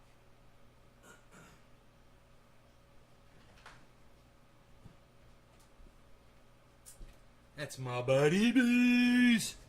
My buddy bees. I love my buddy bees. I loves my buddy bees. My bees. My bees. My bees. I love my bees. I love him. I concluded very quickly that there was nothing to the story, yet never said anything, allowing #resistance journalists How much more to of this? continue telling the public There's still that like this fraudulent story 8 was minutes of true. this left, something like Indeed, that, 7 Sussman's minutes own left. Twitter account reveals an obviously close relationship with that FBI I wonder if he's gonna official, call this James propaganda. Baker, throughout the summer. That's what of I want to hear. I'm going to 2016. speed it up. But the FBI, still under the command of former director James Comey, chose to say nothing about its findings, which debunked the Trump Alpha Bank fraud. So they had already debunked it, yet the FBI kept it to themselves. got And like then they 5 pretended minutes like they now. were the dupes of this scam, when of course they knew exactly who Sussman was. So Glenn goes on to say, this in turn allowed the same army of liberal employees of media corporations that perpetrated most of the Russiagate frauds to continue to deceive the public into believing that it was true, long after it was clear that it was Army fiction. of liberal And so employees. that's the FBI's complicity in this. Wanna go And outside, now watch Beetle? how Rachel Maddow, who just got a $30 million contract for reporting stuff like this with a straight face, how did she cover this story now that it's been confirmed it's a garbage story? How did she cover it as a garbage story? This is how she covered it. On Thursday, Maddow called one of the countless resistance prosecutors in the MSNBC stable, Bard McQuaid, to impugn the charges against Hillary. So they're trying to discredit this indictment. That's how MSNBC and Rachel Maddow is reporting this. They're trying to discredit the indictment, which discredits the story. So the duo implied that the case was brought only to beat the expiring statute of limitations, insisted that the indictment should not have been brought because the lie was not material to the FBI's investigation. So it's okay to lie to the FBI as long as you don't think it's material. And it implied that it is merely an attempt to appease angry Trump supporters demanding indictments from Durham. It was left unexplained why Merrick Garland would go along with some. So there's Rachel Maddow saying that, oh, they're just doing this to appease Trump voters, and it's a garbage thing anyway. Well, Merrick Garland why would he go along with this? That's a Biden appointee. Why would he go along with it? They never talked about that. It never brought it up. And so here's my last slide. We'll go back to Aaron. We have yet again convincing evidence of the axis of power. The DNC, their corporate media allies, and the security state services that again and again conspired with one another to disseminate false Russiagate stories to the public. That's how it works. DNC establishment figures, the corporate media elites, and CIA and FBI and the NSA. So let me bring back in. Were you surprised? And first of all, Rachel Maddow again getting $15,000 an hour to lie to you, do a worse job than I am in my garage. What would you like to comment on the rest of that story? Go ahead. to me, it's a good illustration how the news media is faker than Hollywood. Like in Hollywood, the highest paid actors, they have to have some talent, right? Like they have some ability at what they do. Whereas in news media, the worst journalists possible, the people who like push frauds and lie to their audience constantly, get paid $30 million a year. I mean, that was Rachel Maddow. That was a consequence of Rachel Maddow pushing the dumbest conspiracy theory of all time for 4 years. She got $30 million because it was good for MSNBC's ratings, and the rest of the hosts aren't really attracting anybody. So that's the talent they had to go with. But yeah, it's like it's it just speaks to what a joke our media has become. And on that point, you see this indictment after 4 years, where any single possible development in Russiagate, like a hearing or an indictment, whatever. There was like 10 minutes left. My bad. It was like, my bad, guys. There's a lot more time left. Now we get an indictment for someone involved in pushing a scam to in the service of the Trump-Russia conspiracy theory, and like we're covering it, but otherwise it's been mostly ignored. And people like Maddow and the New York Times have been doing their best to downplay it. The like Maddow did, her story came out. Her segment came out the night before the indictment. So she wasn't covering the indictment. She was covering a leak from the Sussman camp about the indictment and totally spun it in the service of their narrative that this was just some trivial charge. So she didn't actually cover the details of the indictment that came out the next day, which showed that the Trump Alpha Bank story, which she had pushed and praised Dexter Filkins for, talking about how blessed we are as a country, how that was a result of a conspiracy, a fabrication. So she has not yet reported that on her show, and neither I think is anybody else on MSNBC, because, again, they're not there to report the news. They're there to push a narrative in the service of their partisan affiliation, which is the Democratic Party. And look, taking the big picture here, when you look at every single plank of Russiagate, all of it directly comes from the Clinton campaign, all of it. So the first thing is collusion, right? Where does that come from? That started with the Steele dossier, paid for by the Clinton campaign. Then there's this theory, and part of that too involves fabricating this Trump-Russia bank story, which again was paid for by the Clinton campaign, overseen by their lawyer. He billed the Clinton campaign for it. Okay, so that's collusion. It comes from the Clinton campaign. Then you have this thing about social media, Russian social media bots, and this theory that swung the election for Trump, and then these Russian trolls waged this sophisticated brainwashing American operation that duped millions of Americans into not voting for Hillary Clinton. That also comes from the Clinton campaign. The Washington Post revealed this, that Facebook, when they initially looked at all these Russian social media ads, they concluded that this was just basically a commercial operation, people putting out, these memes and ads to try to get traffic, to try to target certain audiences like evangelicals and African Americans, build a following which they could then leverage to sell ads to vendors. Okay, that's what Facebook initially concluded. But then veterans of the Obama and Clinton campaigns, they looked at this and they came up with theories that really this was part of an operation to swing the election. And Mark Warner, the head of the Intelligence Committee in the Senate, he personally flew out to Facebook's headquarters and shared with them this new theory. And not long after that, at a time when Facebook was facing heavy scrutiny from Congress and wanted to play ball, then Facebook came out with this new theory that really this was the Russian government trying to interfere in our election. And Facebook apologized, and that was supposed to be this big scandal. And then we had I've got it sped up because I'm in a hurry to get through this. The foundational claim, the thing that started it all, this allegation that Russia hacked the DNC, stole emails and gave them to WikiLeaks as part of this operation to install Trump. Well, where does that come from? Who generated that? That comes from a private company called CrowdStrike, who was hired by none other than Michael Sussman, the same guy who's now been indicted by John Durham for taking part in, for lying to the FBI about a fabricated scheme that he was pushing to tie Trump to Russia. So it raises new questions about, just how far does this scam go? And all of us have been told for 4 years that if we question this allegation that Russia hacked the DNC, that we're... Elon Musk's wife is leaving him.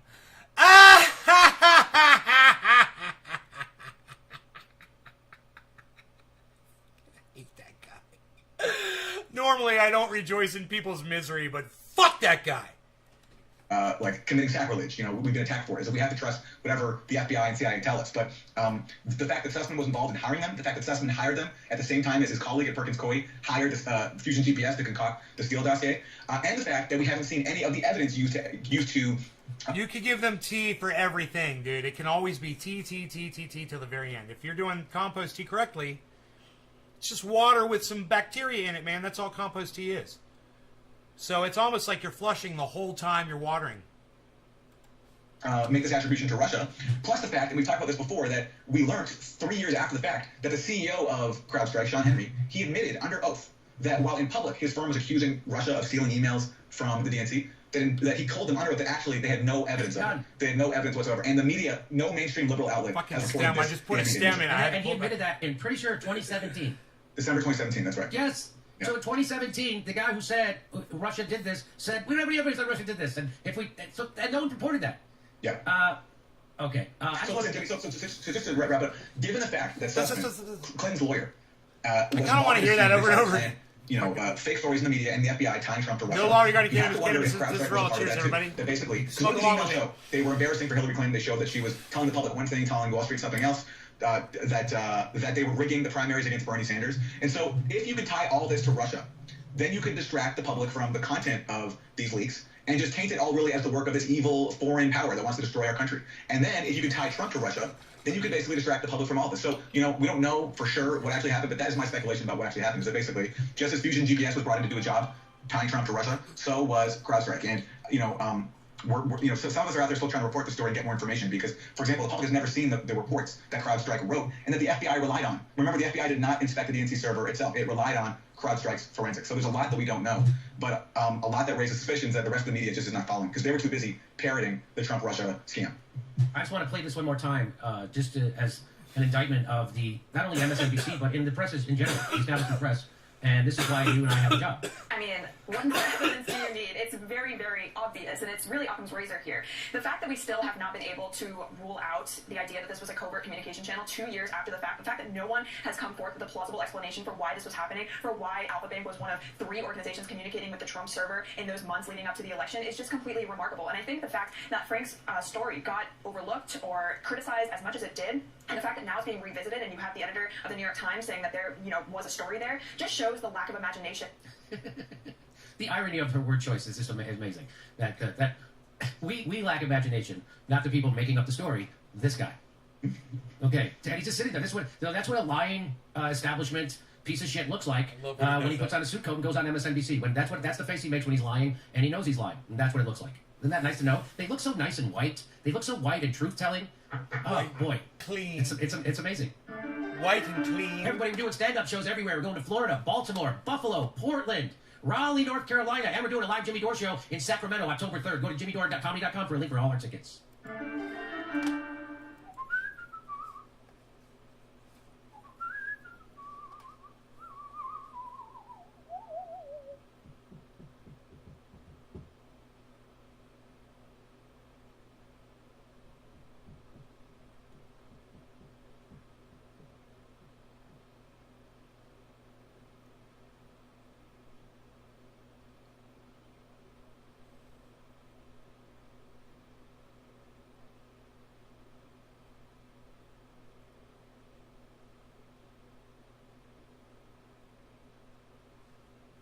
This. Oh, it doesn't say whether it's free or not? That's weird. It used to promote movies and it would say free, or it would say $4.99 or whatever to rent or something to buy, right? Well, War Games is one of my favorite movies in the whole world. It just popped up and it doesn't say whether it's free or not. Isn't that weird? I click on it.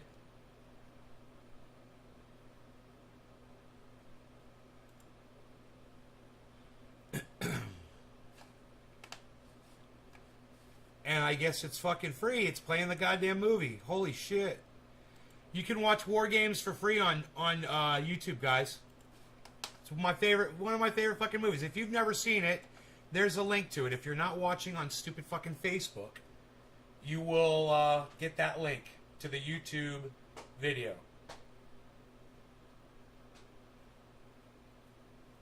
Wow. That will be, I guarantee, if you've never seen War Games, it's almost 2 hours that you will really enjoy. It's a fun little adventure. I would love to watch it with you. You would think that because it's on YouTube, that I'd be able to watch it on a live stream on YouTube with you, right? Why not make that a thing, YouTube? Why not make that a thing? Okay, I'm just giving them more attention. More people are seeing it. You're offering it for free anyway. With ads? Dude, I don't get ads, bro. I use ad blocker ad blocker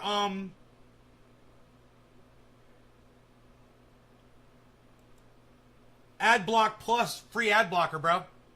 I use AdBlock Plus on my Google Chrome, bro. I don't ever see an ad on those with ads. I never see an ad, bro. I watch a movie from start to finish when I watch movies on YouTube for free. AdBlock Plus. Download it into your Google browser, bro. Turn it on for fucking YouTube. You'll never see another ad. Fuck ads. AdBlock Plus, bro. They got that shit locked down. Locked down.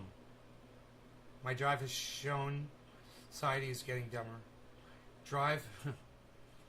Where did you drive to?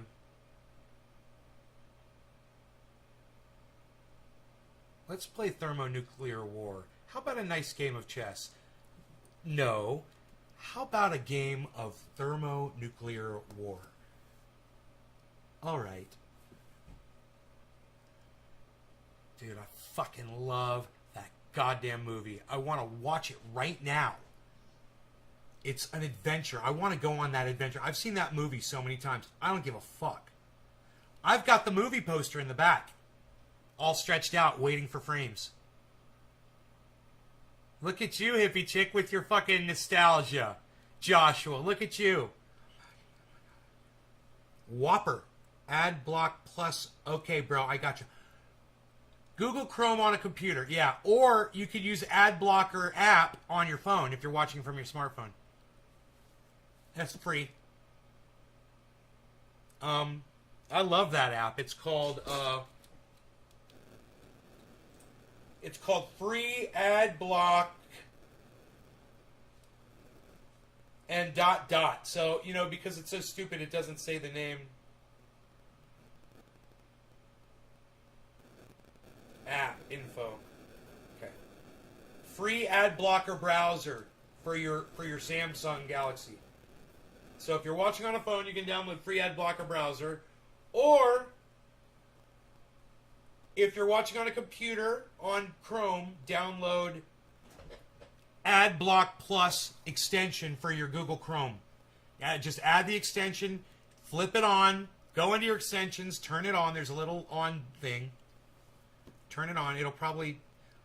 You know what? I think I'm going to fucking watch Venom. I might even buy it. I want to see that fucking movie, Venom.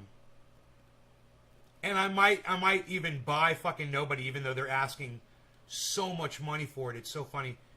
They're asking $20 for fucking Nobody to buy it. You know, when I get a good movie, I want to purchase it. But Jesus fucking Christ, man.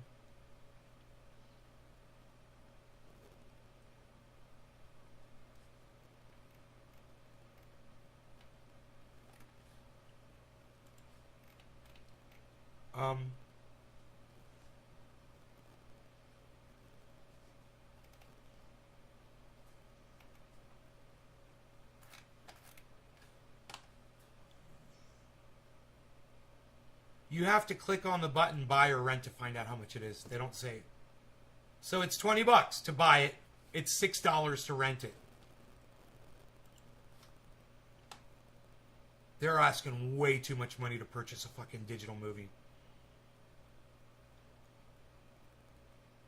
Win-win situation. Billy, right on. With Carnage. I spy a beezel. I spy a beezel. I spy a beezel, and he's the cutest thing in the world. He is a beezel. He's a beezel. He loves his daddy. Beezel loves his daddy. We've come a long way with our relationship. It's nice. He used to not like me as much. Did you know that? Yeah. He's found a new appreciation for me, man. He just loves me now. It's awesome. We were out in the yard the other day. I was working. He went down and laid down outside the grow house. I was inside the grow house working, you know. And I fucking came outside, and he got up, and I go, "What's up, buddy?" And he fucking did a little happy dance to see me. It's fucking cool. It's like, that's my baby boy. Yeah, I'm talking about you, baby boy. You're my baby boy.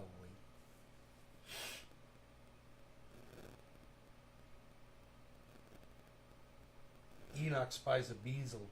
A beezel.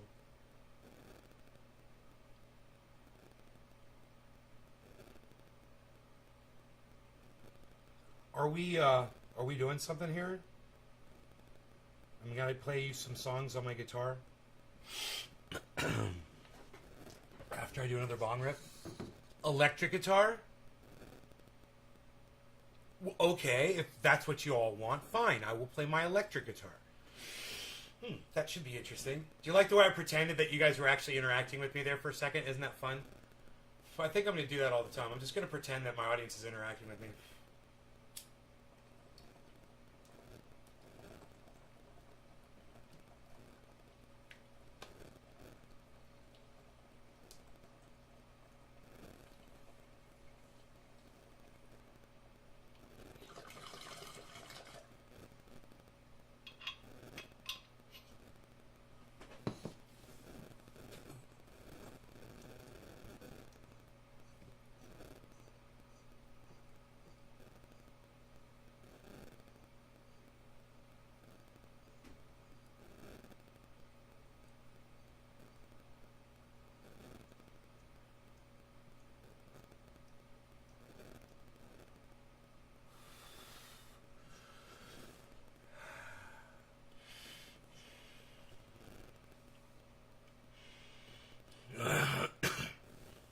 Anton Howens. I'm good. How are you, buddy?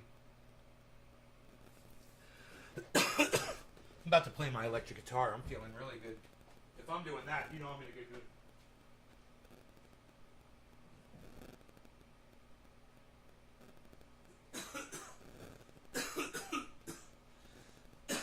I'm going to rock this town.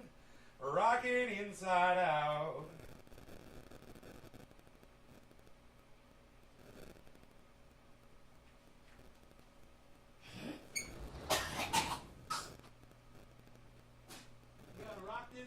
Make them scream and shout. I'm gonna rock, rock, rock, rock. Gonna rock this town, gonna rock this rock, gonna rock till we don't gonna rock this town, rock it inside out. Oh God!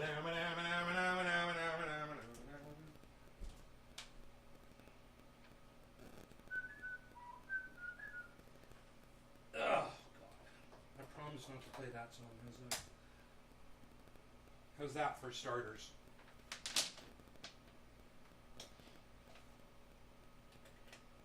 See how long I can last.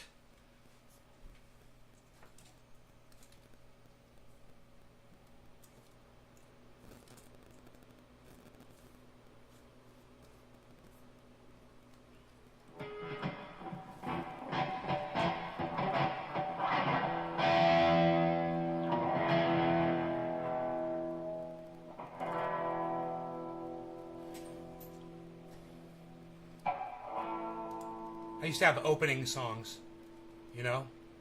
I used to have a song that I would open. I'd get up on stage, and I'd do my opener. And my opener was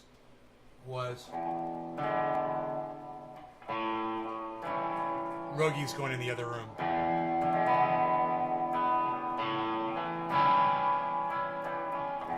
Something's happening here. What it is ain't exactly clear. There's a man with a gun over there telling me I've got to beware. He said, stop, children, what's that sound? Everybody look what's going down. Leaves are falling all around. Time I was on my way. Thanks to you, I'm much obliged. Such a pleasant stay. But now it's time for me to go.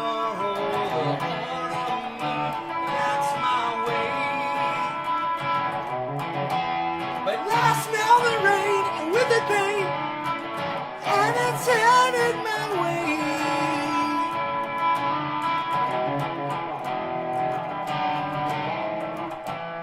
Sometimes I grow so tired. You know I got one thing I gotta do. I'm running home. Last time the time is now. Sing my song. Going around the world, I gotta find my girl on my way. Been this way 10 years, still today, gotta find me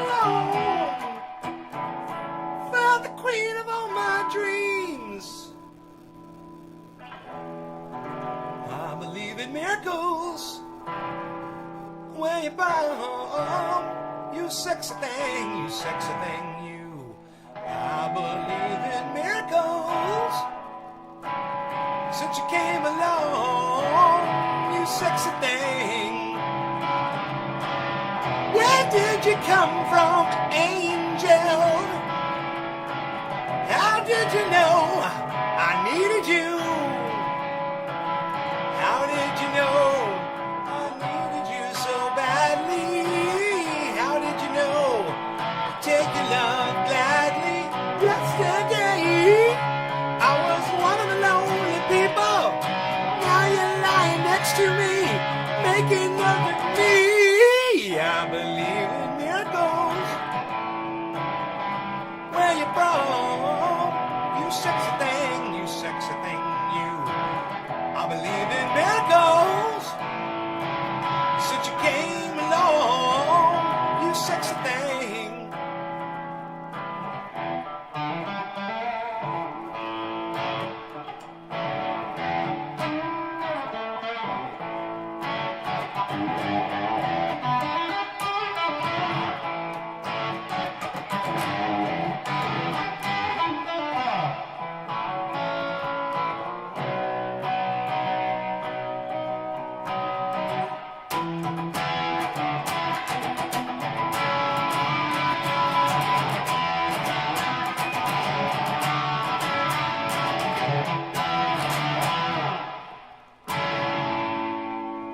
Let's see what Rogi's up to here. Rogi's like trying to figure out if he wants to come in here and chill or not. And he's like, it's kind of loud. Let's play his favorite song. When you wake up in the morning, you hear the work bell ring. And then they march you to the table. You see the same old thing. There ain't no food up on the table. There ain't no pork up in the pan. But you better not complain, boy. You get in trouble with the man. That's a midnight special. Shine a light on me. Let the midnight special shine a light on me. Let the midnight special shine a light on me. Let the midnight special shine a light on me. You ought to come with Moses.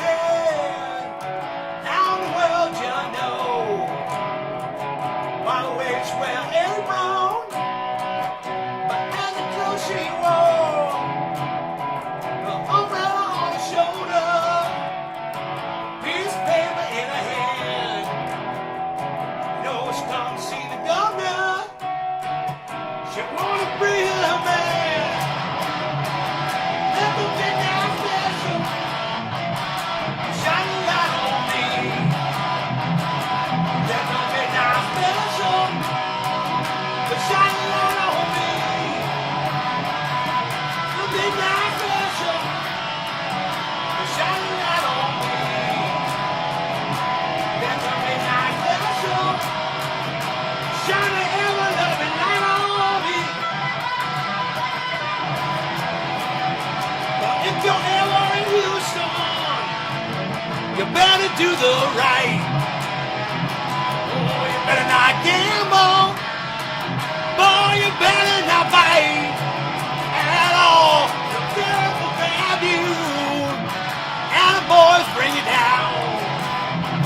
Next thing that you know, boy, you're prison bound. Let the midnight special shine a light on me. Let the midnight special shine a light on me. Let the midnight special shine a light on me.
So, what do you think the teacher's gonna look like this year? Wow! Ooh! Children, stop that screaming! Teacher, don't you see? Don't wanna be no uptown fool. Maybe I said that hell, but I am doing well. Teacher, need to see me after school. I think of all the education that I missed. I think my homework was never quite like this. Whoa! I got it bad, I got it bad, I got it bad. I'm the teacher. I got it bad, so bad. I'm the teacher.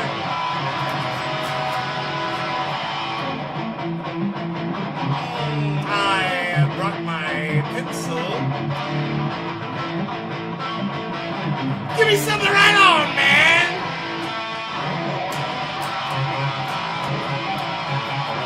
Ooh! I love your lessons. Your lessons are so good. I know about their school. Little girl from Cherry Lane, how could you be so bold? How did you know that golden rule? I think of all the education that I missed. But then my homework was never quite like this. Woo! I got it bad, I got it bad, I got it bad. I'm off a teacher. I got it bad, so bad. I'm off a teacher. Woo!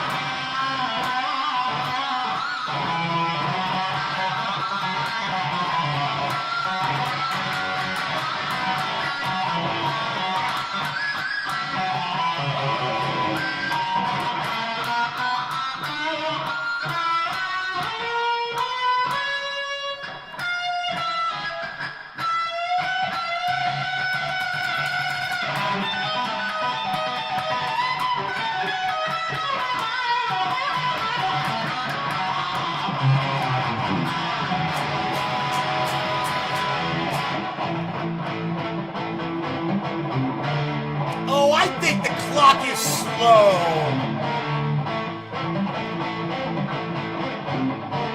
Class dismissed! Woo! Woo! I got it bad, I got it bad, I got it bad. I'm half a teacher. I got it bad, so bad. I'm half a teacher. Oh, you're so hot! Oh, you're so hot! Oh, you're so hot! Oh my God!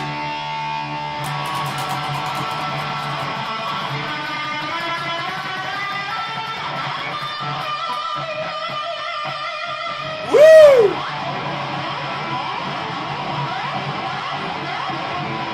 I love that little lick right there.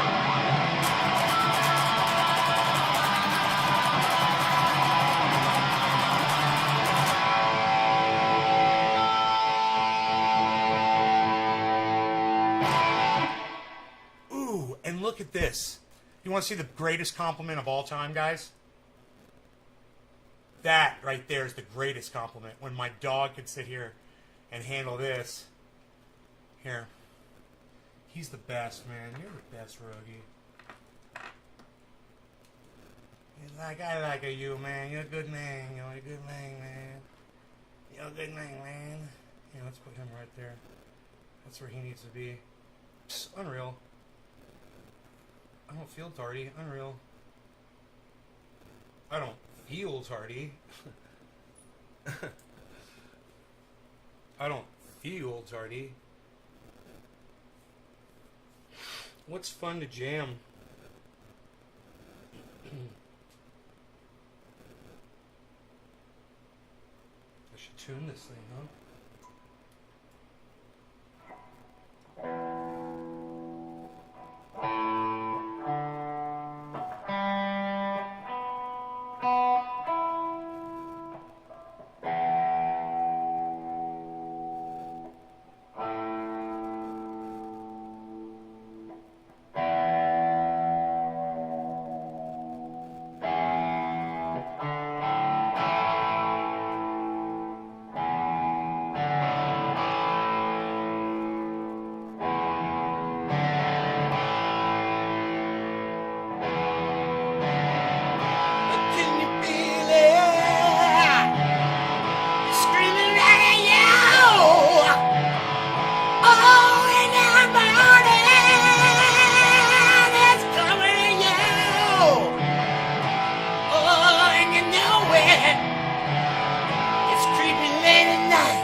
AC/DC.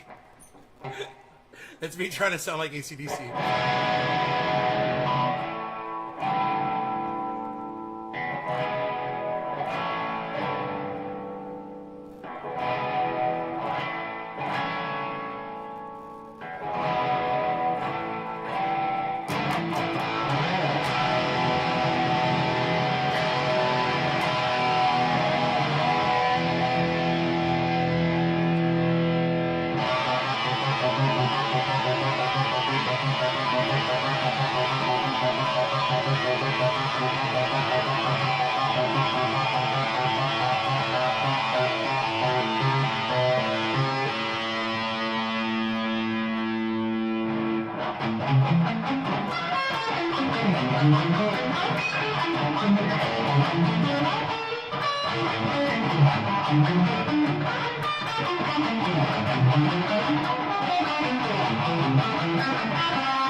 Fuck to the last note, man.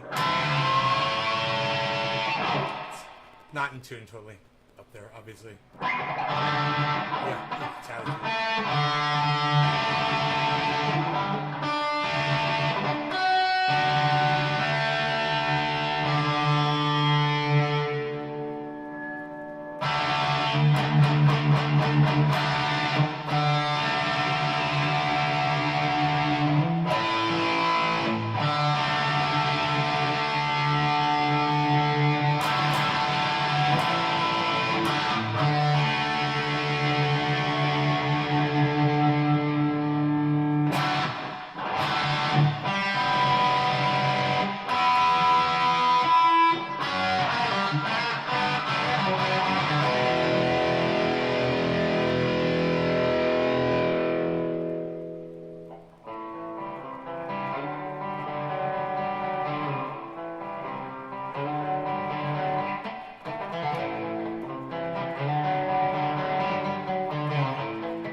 the store is straight. Me and Uncle Tom were fishing, it was getting pretty late.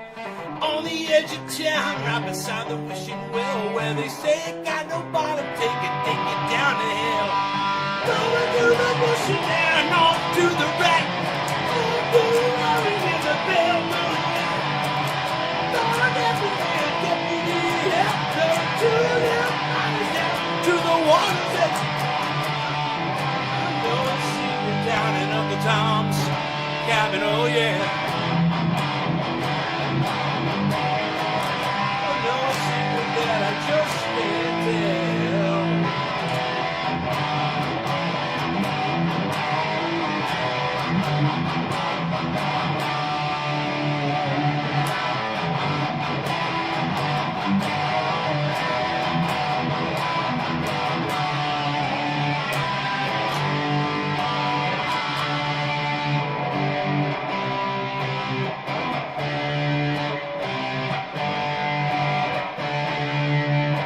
Who put the bodies in the wishing well?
You knew AC/DC was your first concert? I thought that was AC/DC song. You thought that was an AC/DC song?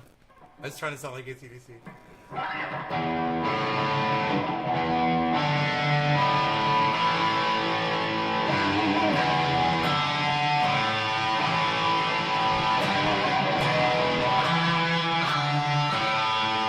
Just sounds like something they would write.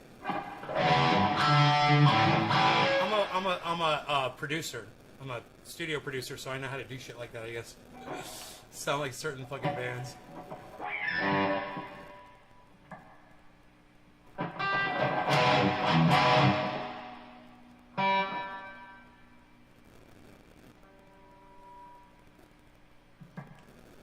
Why are you so beautiful? This dog just so fucking gorgeous. Am I right?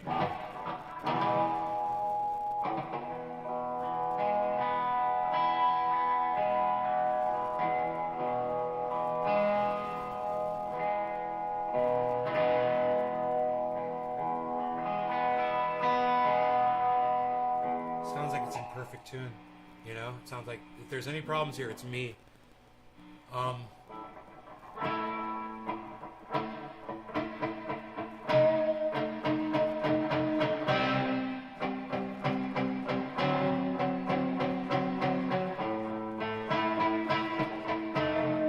a little out of tune.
is some sweet, man.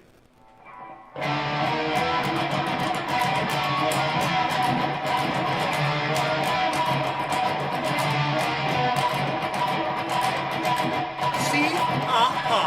Andy? Okay. Mitch? Yeah, man. Well, all right, fellas. Let's go!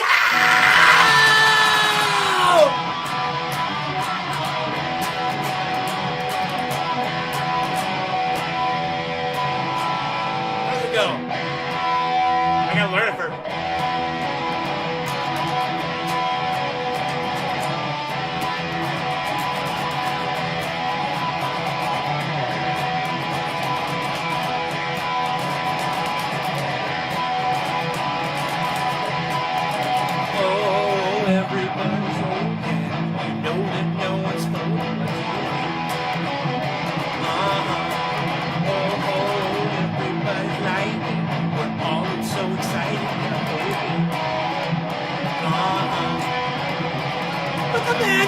Said everyone attack and turn with a wink of his on. And the girl in the corner, which no one ignored. She thinks she's the passionate one. Oh, yeah. It was electric. It was just everybody was moving. And they all started grooving. Yeah, yeah, yeah, yeah. And the girl in the corner said, oh, I want to boogie in a turn to ball. Ballroom blitz, ballroom blitz, ballroom blitz. It's the ballroom blitz. It's the ballroom blitz. It's the ballroom blitz. Yeah, it's the ballroom blitz.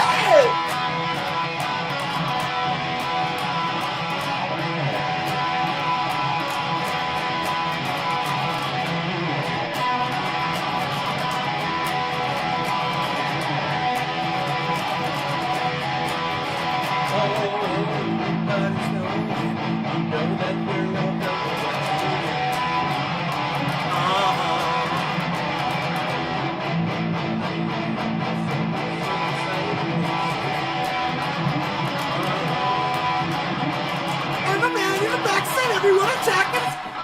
Red is this, and the skies. The wink of her eye, that's what it is. Oh, yeah, it was electric. Everybody was hectic. Moving. What's that next chord? There it is. And they all started moving. Yeah, yeah, yeah, yeah. And they all started grooving. Yeah, yeah, yeah, yeah, yeah. And everyone was up and turned to a ballroom blitz. And the girl in the corner said, oh, I want to boogie and turn to a ballroom blitz. Ballroom blitz. Ballroom blitz. Ballroom blitz. Ballroom blitz. It's the ballroom blitz. It's the ballroom blitz. It's the ballroom blitz.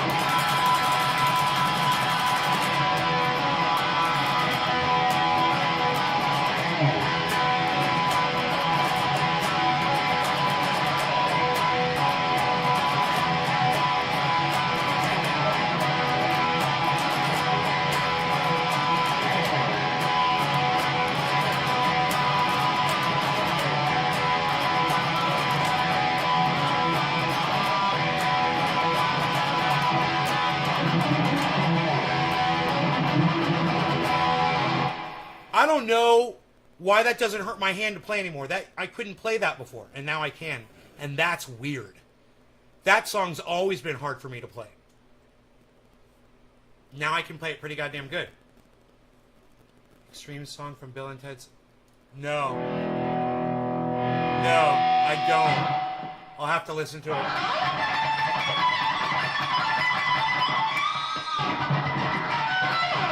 Super sweet, challenging, what do they used to call it? So triumphant licks, bro.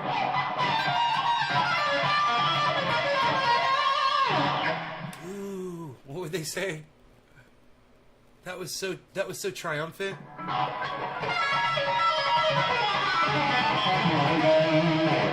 Wow, triumphant, dude.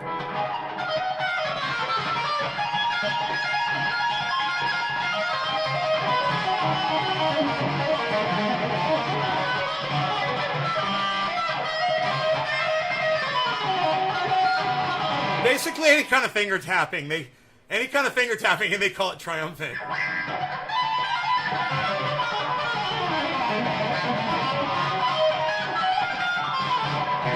If you put your fingers on the right notes, watch this.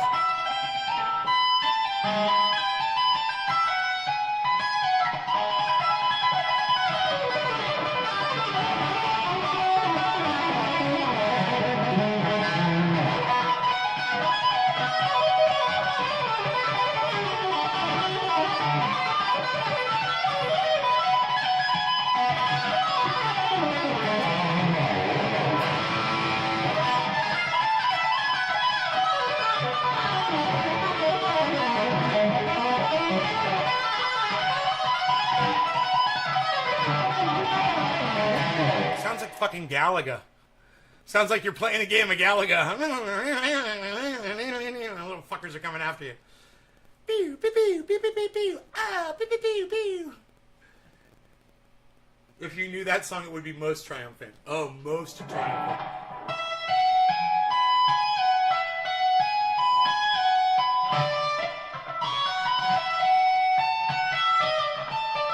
That's pretty cool.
Song is that? It's reminding me of a song. I don't know what it is. I was more.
What song is that?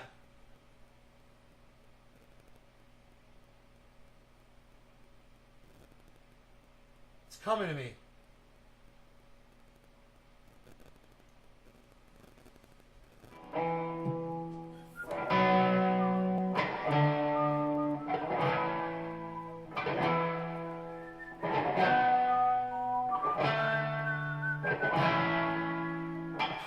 song is that? It's driving me fucking crazy.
Song is that? It's driving me crazy.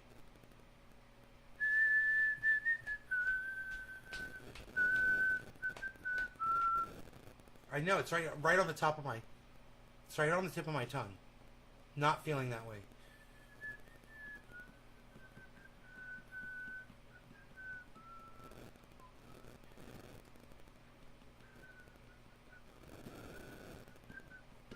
God, it's driving me crazy.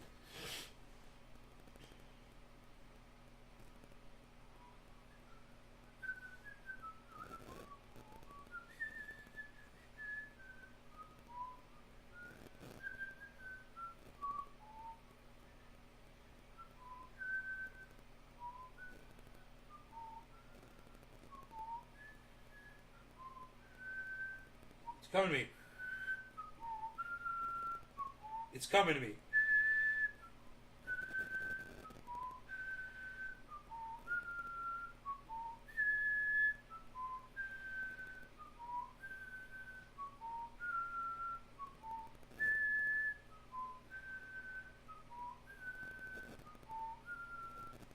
It's coming to me. What song is that?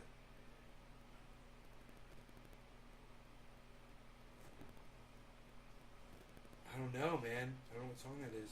But I know what the chords are.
Oh my God!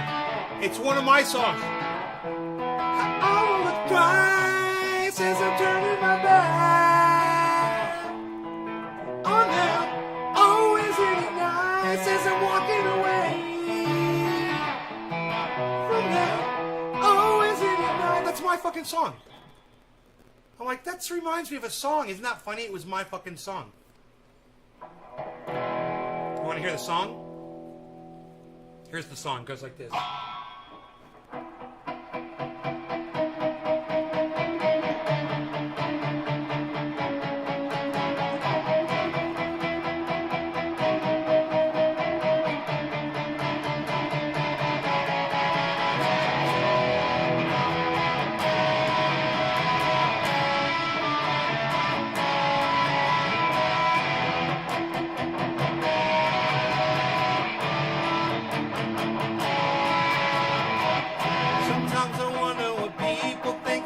Their heads. There are times when I really couldn't give a care, as if they think that the world revolves around themselves. Makes me realize that this is atmosphere. So when I'm walking around the way I usually do, I go to places and sometimes even think of you. But then I break down the way I hate to do, and realize faces of strangers always makes me blue. I won't think twice as I'm turning my back on them. Always really nice as I'm walking away from them. I'm haunted by the thoughts in my head. This image would be better instead. And I swear now, and I swear now, and I swear now, it's just me and you. And I swear now, and I swear now, and I swear I would not be better off dead. So now I've learned that the world can be an ugly place. The worst of times have brought tears rolling across my face. Not concerned all the ones I thought would still be near. They've packed their bags and hightailed the hell right out of here. Does this mean now that you are the only one around? Because the things that they've done have led my ship aground. Half my friends were too strong to let you bring them down.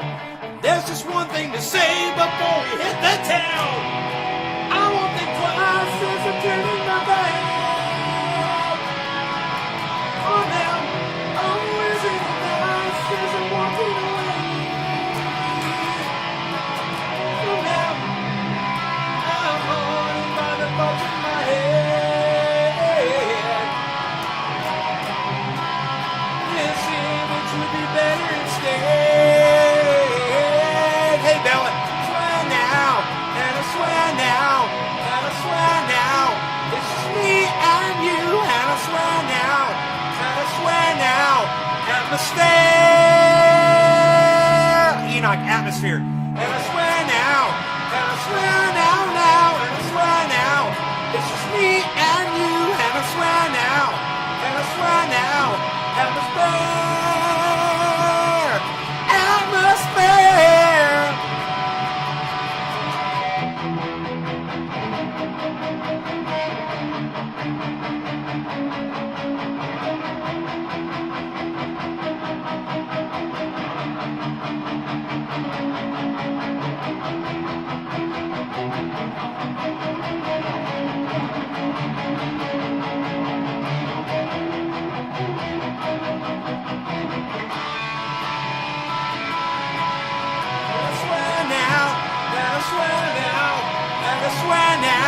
It's just me and you. And I swear now, and I swear now, atmosphere. And I swear now, and I swear now, and I swear now, it's just me and you. And I swear now, and I swear now, atmosphere, atmosphere.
Remember we learned that scale.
To come inside.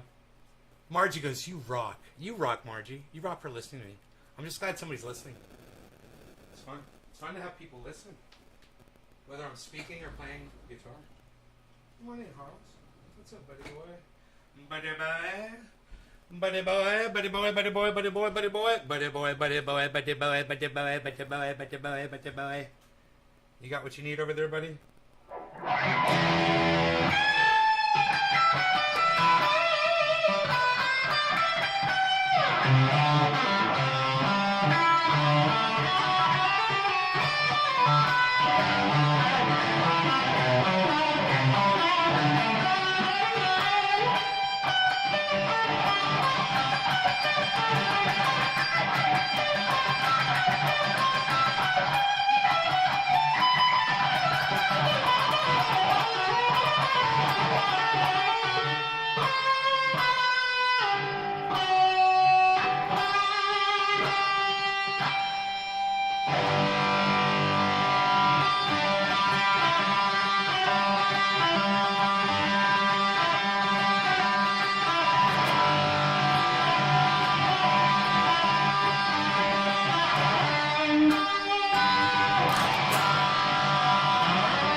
jamming over.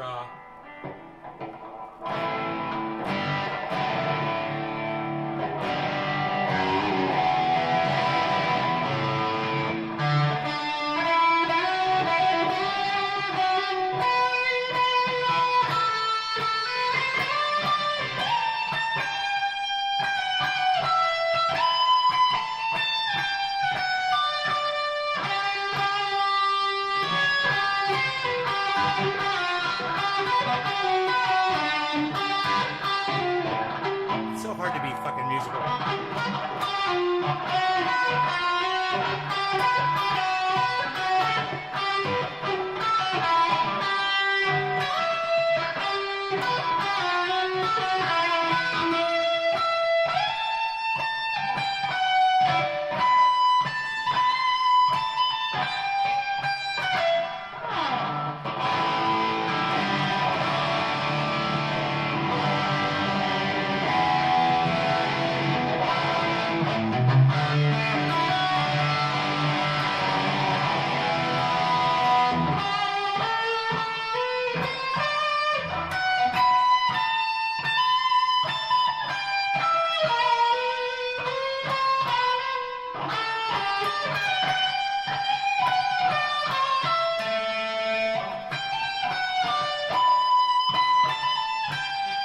Fucking Eric Johnson, dude. You just couldn't start unlocking some of the concepts that he does.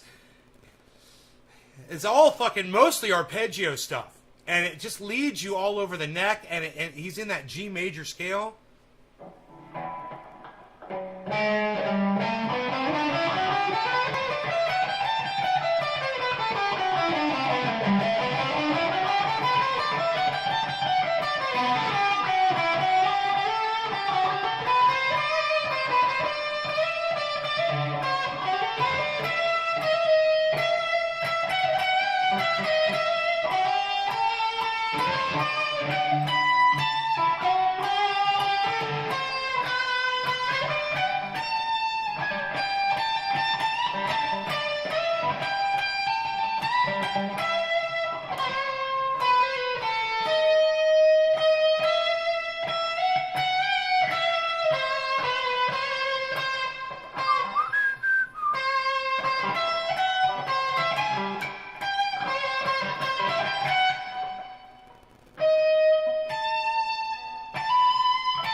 Bees, you want to go outside?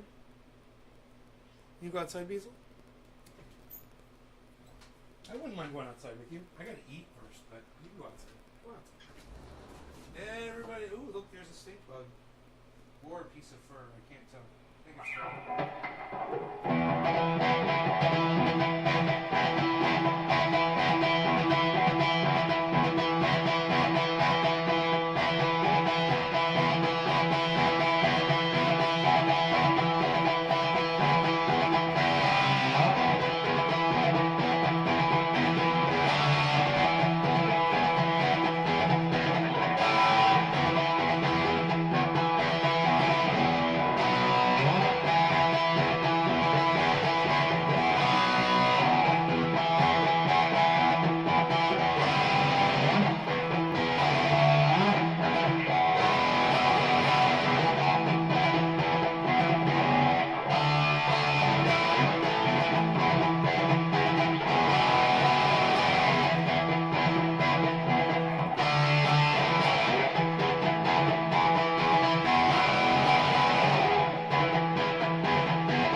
Why? Because I do the sparkly sound?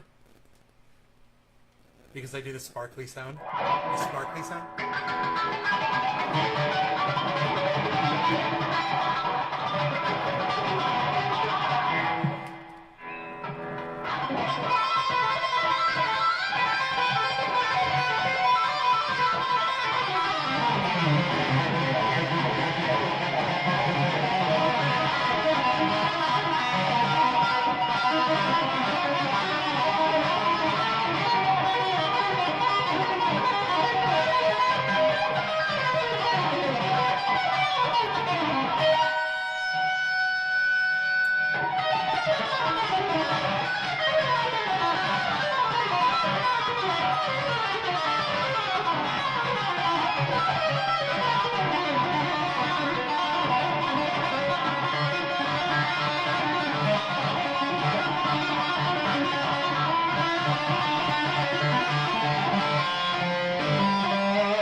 Dabber.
With a dabber. That was pretty good. Yeah, let's try this other dabber. We'll try to do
fun playing with that.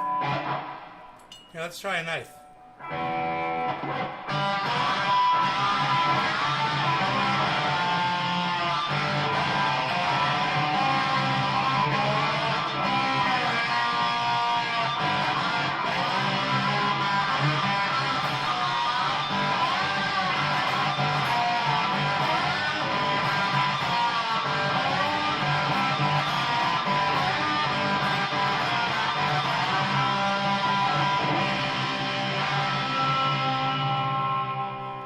Oh, make it my dime day.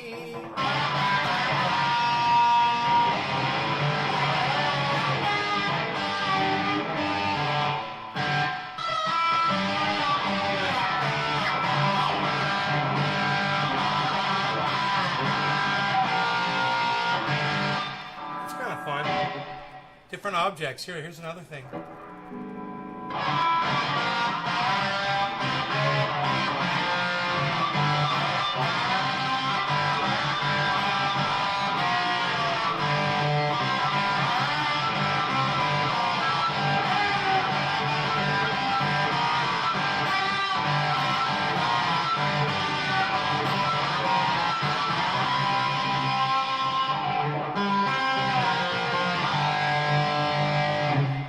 That's kind of cool. All right, you guys, take care. I love y'all. I'll see you this afternoon sometime. All right, 4:20ish. I see a 4:20 show coming this afternoon. Love you guys. Take care. Bye, guys. Bye, everybody. Hope you had fun.